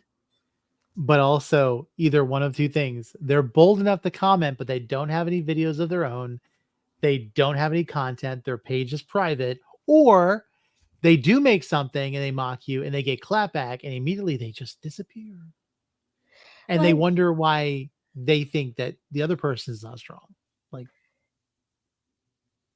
or if somebody told me to shut up in my comment section, I block them. I'm like, I mhm, will shut up forever. You don't have to worry about me. If you want me to, that yeah, is totally fine. That is your prerogative. But if you really think you're gonna come to my comment section that you didn't have to comment on at all to tell me mhm, to shut up, okay, I can do that for you. I will yeah. happily oblige. Because I got that more recently, but only because have you seen Beetlejuice? Not yet. No, I haven't. Okay, so I do love Tim Burton. Like I love them because I'm a weird person. I like weird things. Weird things entertain me. Yeah. So I've always been more drawn to the weirdness in Tim Burton's movies. So Mhm. Beetlejuice came out. I'm like, oh cool, I'm gonna see it. Yes, represent. I love me some Jenna Ortega. And there's a scene in there, and I did a video about it, and everybody, and I maybe could have explained more on why I felt the way I felt, but granted, I also didn't think a lot of people were going to see it. So, some things just go viral, and you don't really expect anything of it, and you're just like, oh, Yes, I have a why did video you where push this I out? yeah, I have a video where I called Agatha a liar, but I was kind of just putting it in a way that was saying like, could this be what it is? But I think it's not. Mhm. And it's gotten over 50,000 views, and I'm like, oh my goodness. And people are trying to school me about what I know, but it's okay. You never expect it to go viral. Like I couldn't break 1,000 for a while, and now I've got one that's almost 60,000. So continue. It'd be so weird. But there's a Yeah. scene in his movie in which Jenna's. I don't want to spoil it. Like I'm trying not to spoil it for you, so I'm trying to. Spoilers for you guys are watching, but it's okay. You can say it to me. I'm not one that gets upset Okay. about spoilers. Okay, I was just like, I hate trying to spoil. Okay, so essentially, she gets tricked by this boy who's actually a ghost, and he tries to exchange her body, her soul for his, and then they are going to take her to the great beyond. But to get to the great beyond, we're going underground to the soul train, and this is the only time there are majority black characters in this movie, in this scene. Not all in the scene, but the majority of them are black. The moment And you it said just, what you said, it kind of got yeah, me. yeah, it just, it it rubbed me the wrong way The instantly. underground train that's called a soul train. Yes, to the great beyond. So there are two things that are inferred in that, right? Not like the fact that they're taking the stairs underground to get to a train. It's called the Soul Train underground. Like there's so many implications, right? And Yeah, my first thought was like it was playing on the Underground Railroad. or his love of Soul Train, according to so many people in my comment section Mhm. who are attempting to defend him, right? And Well, there's also been an issue because a lot of his movies are monochromatic. But but continue. Go ahead. but no, but yeah, which is fine. I don't have an issue with that. Like that's never been my issue. I don't go into a Tim Burton movie expecting to see somebody who looks like me. And when I do, they're the villain. So okay, it is it is Oh, what it is. We are where we yeah. are. I've come to expect that. I've accepted it, right? But Mhm. for that scene, I'm just like, I don't think he's beating the allegations at this point.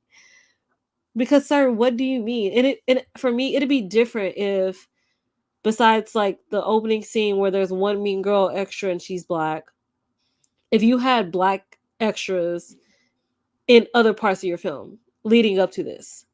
And I'm talking about either from the funeral, the wake, around the town, even people waiting in line in this little death thing that we're at. If you had that, cool. I might have felt less a certain type of way, but you didn't. This is the only Mm. time. And it felt to me as if look at the dancing for a second. Look how they dance and smile and entertain, even in their afterlife.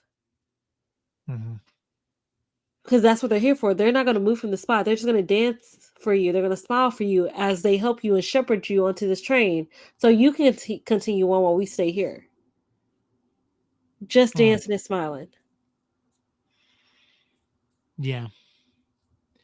Now going in to see this film, whether I see it when it comes out on streaming or whatnot, I'm gonna have to have a conversation with you afterward. Like expect me to message you when I finally see Beetlejuice, because now it's like I'm just like when you just said a train underground, I'm sitting there, oh crap, like And like again, do on not like I forget said in my video, sound. on the surface, the scene is fine, Mhm. but like underneath that, yeah, that's sketchy. It's sus.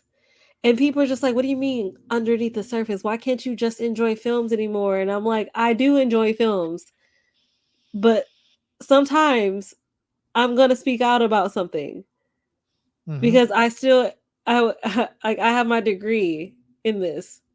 I don't Yeah. like I literally have my degree.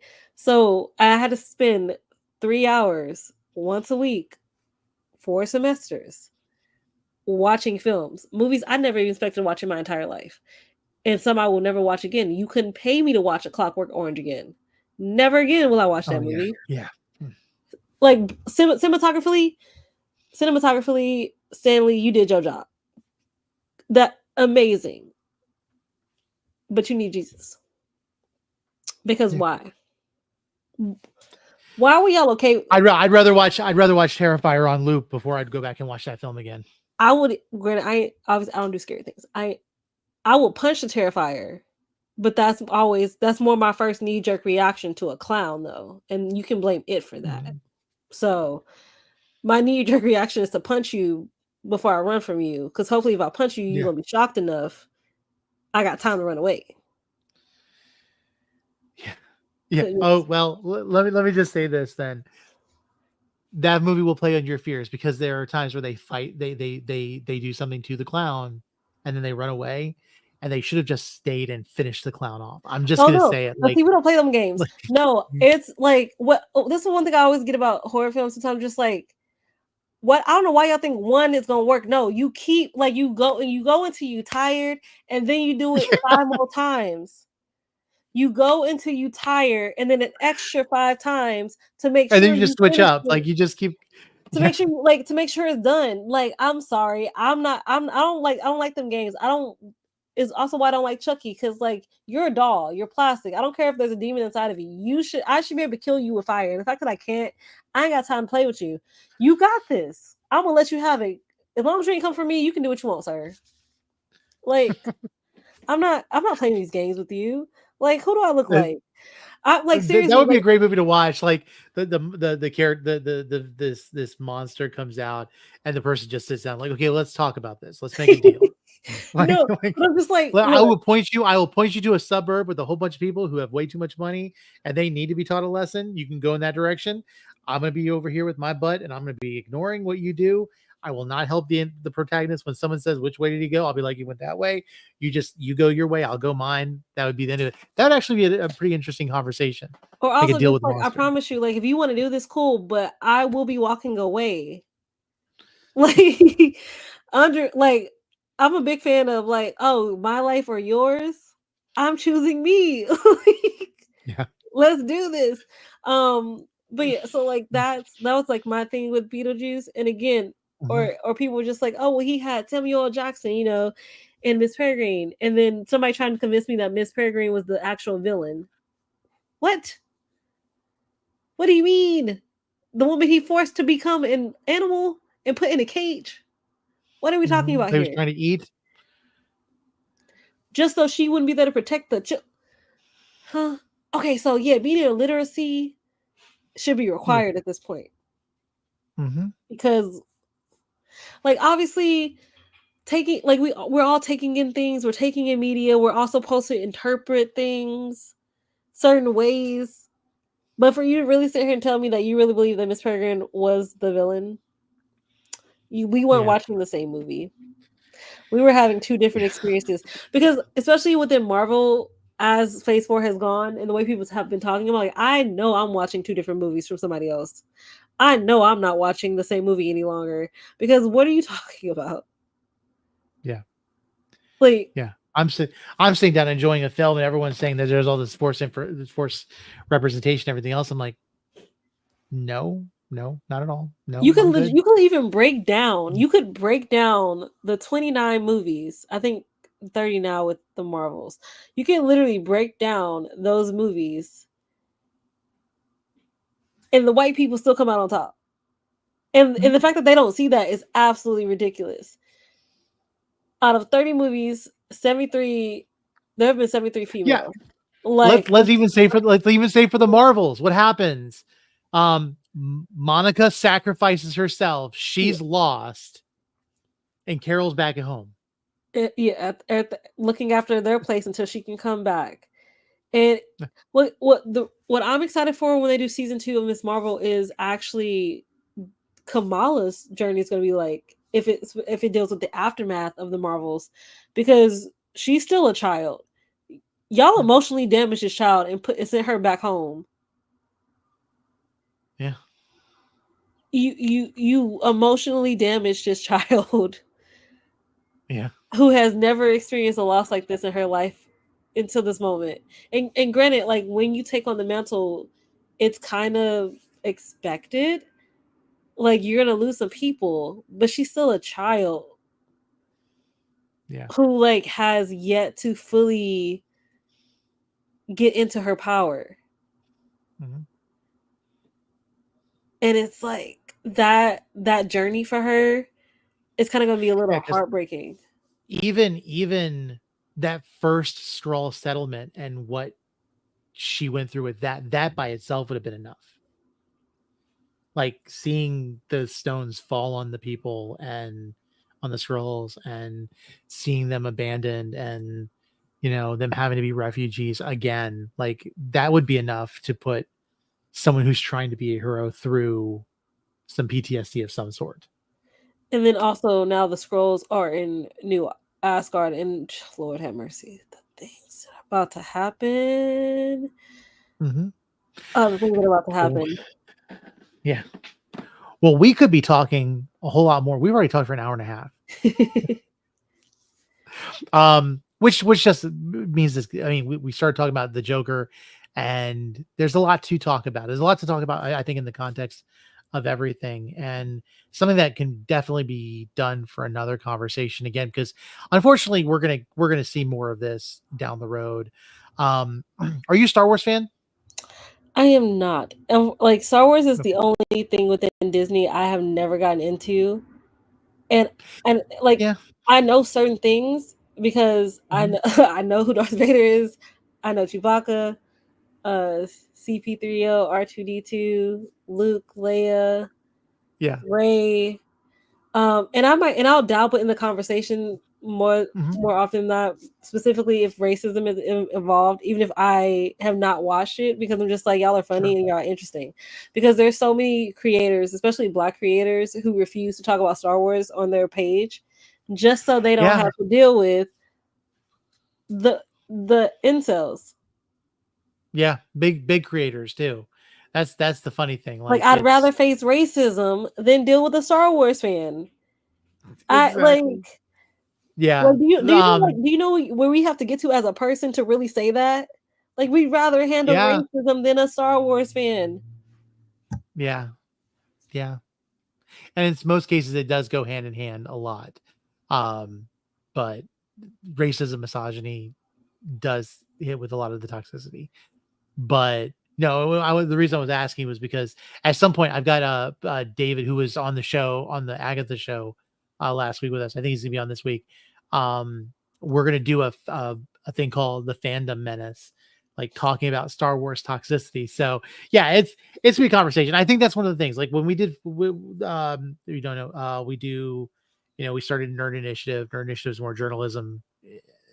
It's more of the journalism aspect of, like, comic reviews and movie reviews, and we try to avoid having great conversations. Fan box is where I'm gonna let that kind of stuff happen. I want to let it just be called out for what it is, and to allow the conversations. I even joked I thought it'd be funny to bring some like toxic Star Wars fans on, not knowing that we were going to address it. I But mean, then I that thought would that would be be like, funny. it would be funny, but I think it also could open a can of worms. So well, we're going to see, but definitely a conversation we need to have more of. I mean, a Um, question you could always ask about how does a fandom about galaxies far, far away have an issue when the galaxies far, far away are not inherently white? nah. Like, Well, I I was, need you to explain that to me because I've never understood. I never understood the racism within this fandom. I'm like, we're talking about like things we're not going to experience as a people. Ain't nobody going to space. Like we're on our own space rock right now. So like, how can y'all get so mad when we're in a galaxy that is not all full of white people? Why does that upset you?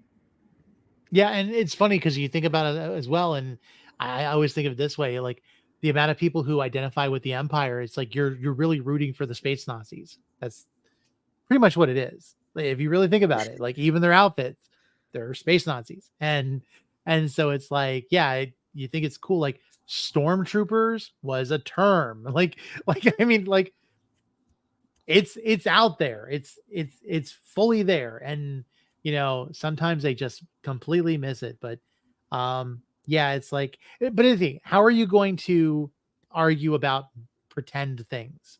These are make believe pretend things. Well, that's their favorite thing to do. I mean, we've Yeah. been having this conversation. We had this whole conversation when The Little Mermaid came out and Halle Bailey was cast as Ariel. And people were just like, Ariel is Danish. Ariel takes place in the Caribbean. Last time I Yeah. checked, Atlantica is in the Caribbean. So she was never Danish to begin with. Let's start there. Mhm. Secondly, show me a real mermaid. If you can show me a real mermaid, then we maybe can have a conversation about what they look like.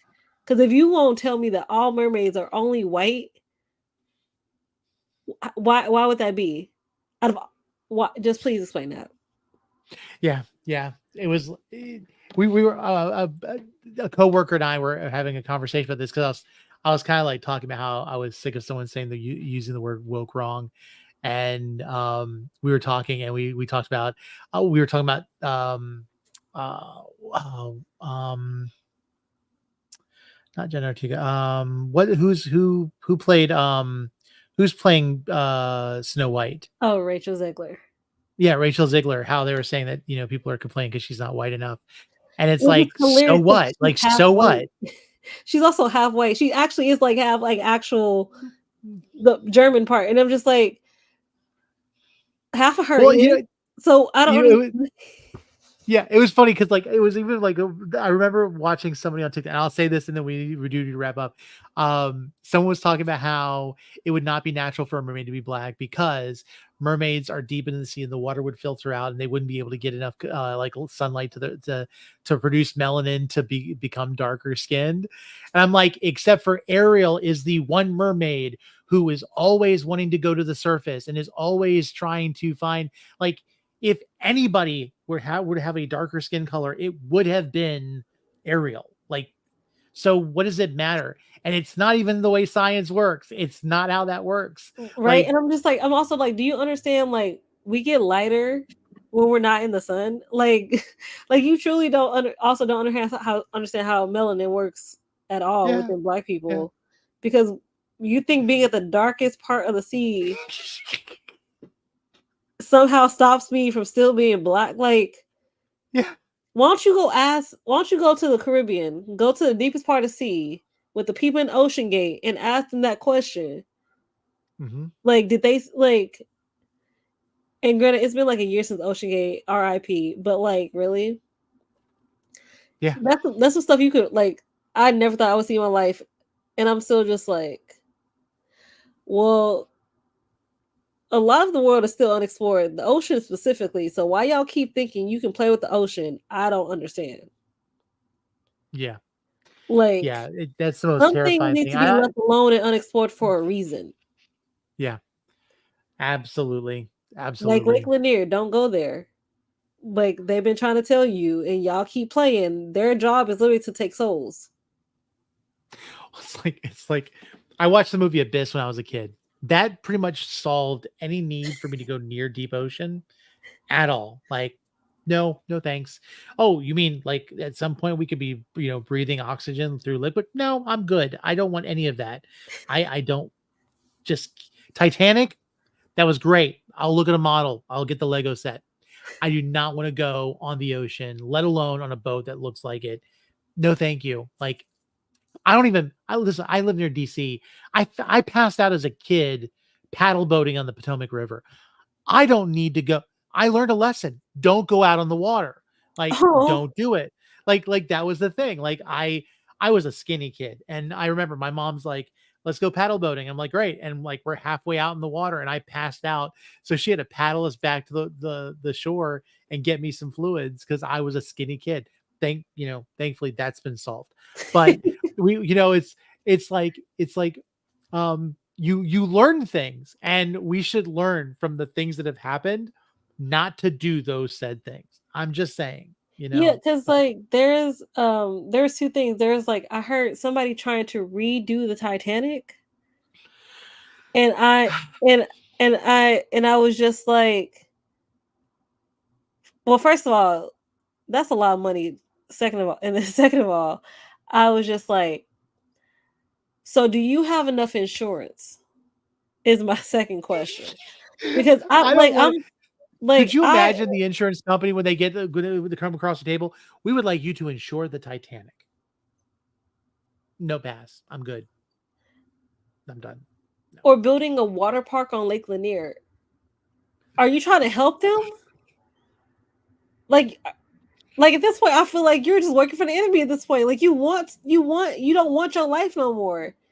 Because I That's think like saying let's build a new amusement park on the remnants of Chernobyl.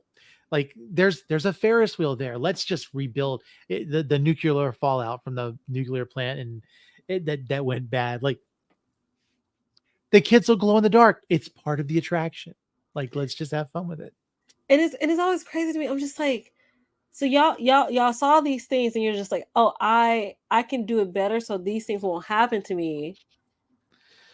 But also, why are we tempting fate to prove a point? And if we didn't have a media representation of that, Jurassic Park. Oh yeah, they somebody was experimenting with some type of dinosaur thing, and I'm just like, so we got 6 of these movies, and y'all still ain't learned anything from this movie. Yeah. The one things humans are gonna do without fail is try to believe they are better. Like I promise, you literally have movies telling you what not to do, and you're just like, oh, I can do it better, so I don't have to get the same pitfalls as them But just I to will say prove you can.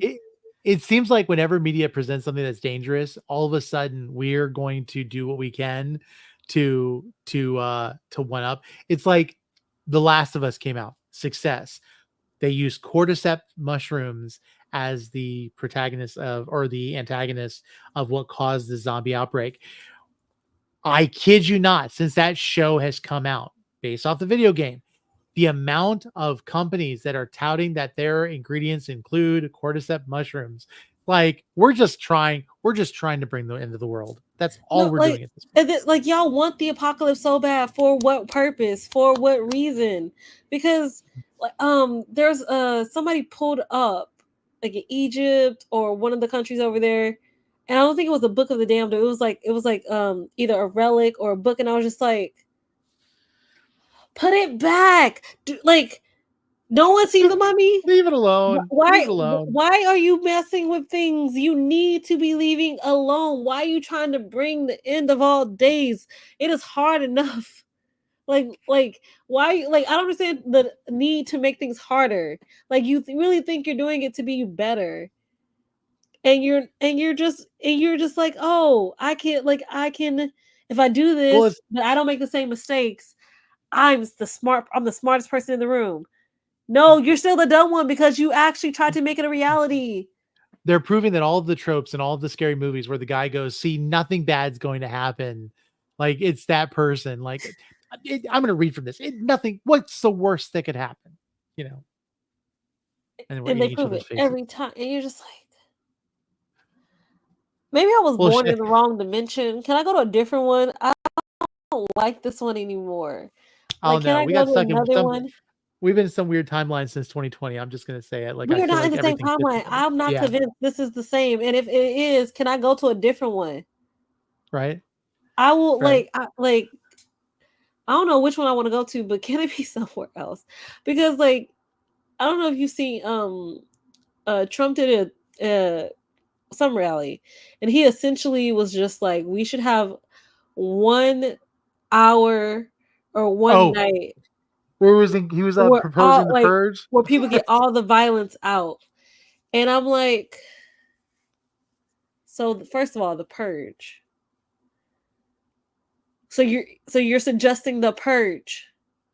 But it's like not the first time he's talked about something scary, like some type of like movie genres. Like then they're talking about Hannibal Lecter and stuff. It's like something's not spicing. Something's not splicing right. It's just I don't know. Yeah, and this is again, y'all are voting for this? Like what did Alexander Hamilton say? I like what's the state of our nation? I'm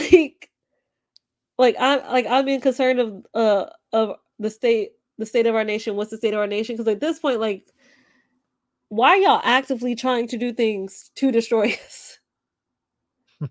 That does not benefit us in any way. Like again, we keep saying we're in the year 2024, and people are just like, oh, all this was back then. Like that's how it was back then. It's different now. The more things change, the more they say the same. That is said for a reason. Mhm. And it stays the same because y'all want it to be the same. And Just if we say do that. not learn from our past, we are bound to repeat it. That's just how it is. Like that was in a Proud Family episode, like they were doing Black History. Mhm. And he's the teacher was like, those who don't learn from the past are doomed to repeat it. And Yep. we have been repeating. I'm sick of this repeat. Can we get off the cycle? Yeah. But Yeah. again, I can't that's not something I can change. Because in my Beetlejuice one, someone just like, you need to stop the race war. And I'm like, I can't stop something I didn't start. That's not how Yeah. this works. Yeah.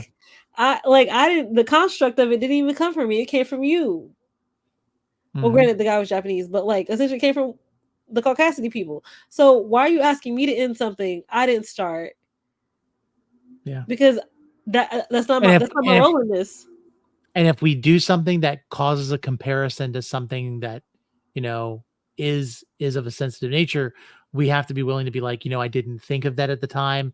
I acknowledge it. Like it would be one of those things where it's like, I didn't see it that way. I didn't interpret it, but I can see where you're coming from. But for people to just blindly defend something, not a good look. Not a good look at all. And he was just like, "Oh yes, I'm a Japanese man. Like I've been discriminated against." And I'm just like, "You do Yeah, but realize that you the talking most times people say, yeah, I'm of this descent and I've been discriminated. It's usually a white person typically saying that they, but I'm are. also like, you do realize that you just tried to play oppression Olympics with me. Yeah. Like I'm speaking about mine, but you are now bringing in yours to supersede what I'm talking about to make Yeah. yours above mine." Yeah. And it's just like people always say we're playing the victim. Oh, we want to be oppressed so bad. And I'm like, no, that's not what this is. But it's always interesting how when we talk about it, y'all have a quick trying to oversee it Yeah. as if it's still not happening. Mm-hmm. Because no, like we can get into the oppression Olympics all day, every day. Mm-hmm. I don't think you'll win, but we can get into it. Right. But again, why would we want to play that game? Why? Hmm. Why? Like, no one wants to play that game. The game sucks. It's not helpful. It Yeah. doesn't do anything. It's just it doesn't It's actually help. counterproductive. It hinders. Yeah. So like, no one wants to play the oppression game, but Yeah. you're always so quick to try to act as if the people who we are should still the most hated are is still we not should needed in the conversation. we should use our differences and backgrounds as ways to empathize with others. Like if a person has gone through something of some sort of oppression, it's not to justify their beliefs. It should always be for them to find a commonality with someone else. It's like I said earlier, I'm very passing white. Um, you know, I have an Arabic name. I know what that is. That doesn't mean that I am the authority on what it means to suffer prejudice. It gives me an opportunity to empathize because I can understand that a fraction, a microcosm of what I've dealt with can be magnified by somebody else because of what they go through on a daily basis. You know, I've heard the go back to your country, or I've heard the you need an American name. And it's like, my name is American. Your name is European. Go back to Europe if that's the case.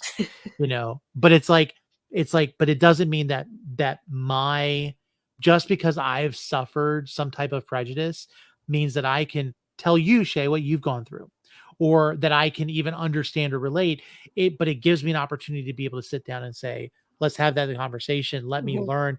I can feel a bit of it. Let me try to understand, through examples of what you've gone through. And I think that's why these conversations are important. Unfortunately, things like the Joker are going to be, encouraged because of misogyny and everything else. The one thing I didn't share, I want to show this real quick. And it's from another one. It's not this one. It is What? Okay. So don't look at this one all here. What the bottom part, Hollywood Reporter. What do they say about the Joker doing bad? Hang in there, Todd Phillips. Like that's the Marvels is trash. They're a flop. Biggest Or mistake it of was the MCU. Nita Costa But hang in celebrates there, her Todd. birthday while the cast and crew are at a screening that she didn't even know was happening. I'm sorry. How? Yeah. You're blaming me for not being at something I'm not invited to, and I had no idea was happening while I'm celebrating my birthday. Mm-hmm. Okay, Yeah. Or even Francis Ford Coppola. I'm just like, the things I've heard people say about that movie. And granted, he had to put up his own money for that because a lot of people didn't really have that much faith in it. Mm-hmm. But he'll still get another movie. And it's never, why don't we stop giving these white, straight, cis men directors this next project? Mm-hmm. That's never the conversation if their movie flops. Yeah. But if it's a woman, and especially a woman of color, No. she what they say? can get a second chance. When a male director has a bad movie, well, you know what? We really need to see the director's cut. Because they didn't really get to give us their vision. That's why it's a problem. But when everything else, this isn't good enough. Like honestly, if there was a director's cut of Marvels, where we got to see some of the stuff fleshed out that she wanted to do, I would love that. Absolutely love it. Because I think the only complaint I had about the Marvels was I felt like it was too short. It needed more time to flesh out some of the stuff. And I think that would have been great because I love the world building that it did. But yeah, it's unfortunate. It's really sad. I would love to continue talking. We're almost 2 hours now. This is the longest episode of Fandoms, and for good reason. I think this has been a great conversation. Chae, I want to definitely have you back. Definitely have enjoyed you with the Agatha series. And if you guys don't know, we talk about Agatha all along. We're going to be talking about episode 5 tomorrow night at 10 o'clock Eastern. Which is going to be so much fun because this last episode was crazy. Short, very short. Right. I thought I was tripping how short it was. In my mind, I'm like, it was super short. It was so short. And I wasn't expecting the reveal that early. Yeah. But I'm really hoping like we're gonna see because there's already been some images floating along like with like Agatha and them dirty. So I really want to know what's happened, what's going on. I'm hoping that we'll get longer episodes. I don't know what the estimated time are for the next couple episodes, but the only thing I can complain about with Agatha all along is it is taking too long for 7 days to pass to get to the next episode. Agreed. I literally have watched episode 5, I think 3 or 4 times already, in the midst of my anime journey because I'm obsessed with this show. And also, I have got Billie Eilish stuck in my head now, since the reveal in this thing. But we'll be talking about it more. Chae, I don't know. You can tell me offline if you're able to join us. Love to have you again for tomorrow. But again, I feel like I've been monopolizing everybody's time. But with that said, Chae, please tell us again where we can find you. And then I'll go ahead and sign us off. Hey guys, you can find me at A Spoonful of Chae on TikTok and Instagram. I legit was about to say Netflix for some reason. Don't ask me why. Like, that's what their pause was there. I was like, no, that's not correct. Yeah, yep. TikTok and Instagram and YouTube as well. Right. And if you guys are listening in, please be sure to follow Chae. I'll make sure I put her links in the show notes. Thank you for joining us. Please again join us tomorrow, 10 p.m. Eastern time. This is gonna be October the 12th, talking about episode 5 of Agatha All Along. It is going to be a great episode to talk about, just with all of the twists and turns. And with that said, just like this conversation, sometimes topics can be uncomfortable, but they're necessary. And one of the things that we are always going to be able to do is try to give opportunities for spaces and platforms to talk about things. Maybe it's going to be us gushing about what we love and the things that we enjoy. Sometimes it's talking about the tough stuff, but regardless of how toxic things can be, the gatekeepers are out there, the racism, the misogyny, whatever it is, no matter who you are, where you started in your fandom, what character you feel represents you the best. You are valid in what you enjoy. Please be sure to love it, to enjoy it. And remember, no matter what, you are a true fan. Have a wonderful evening, and we'll see you next time.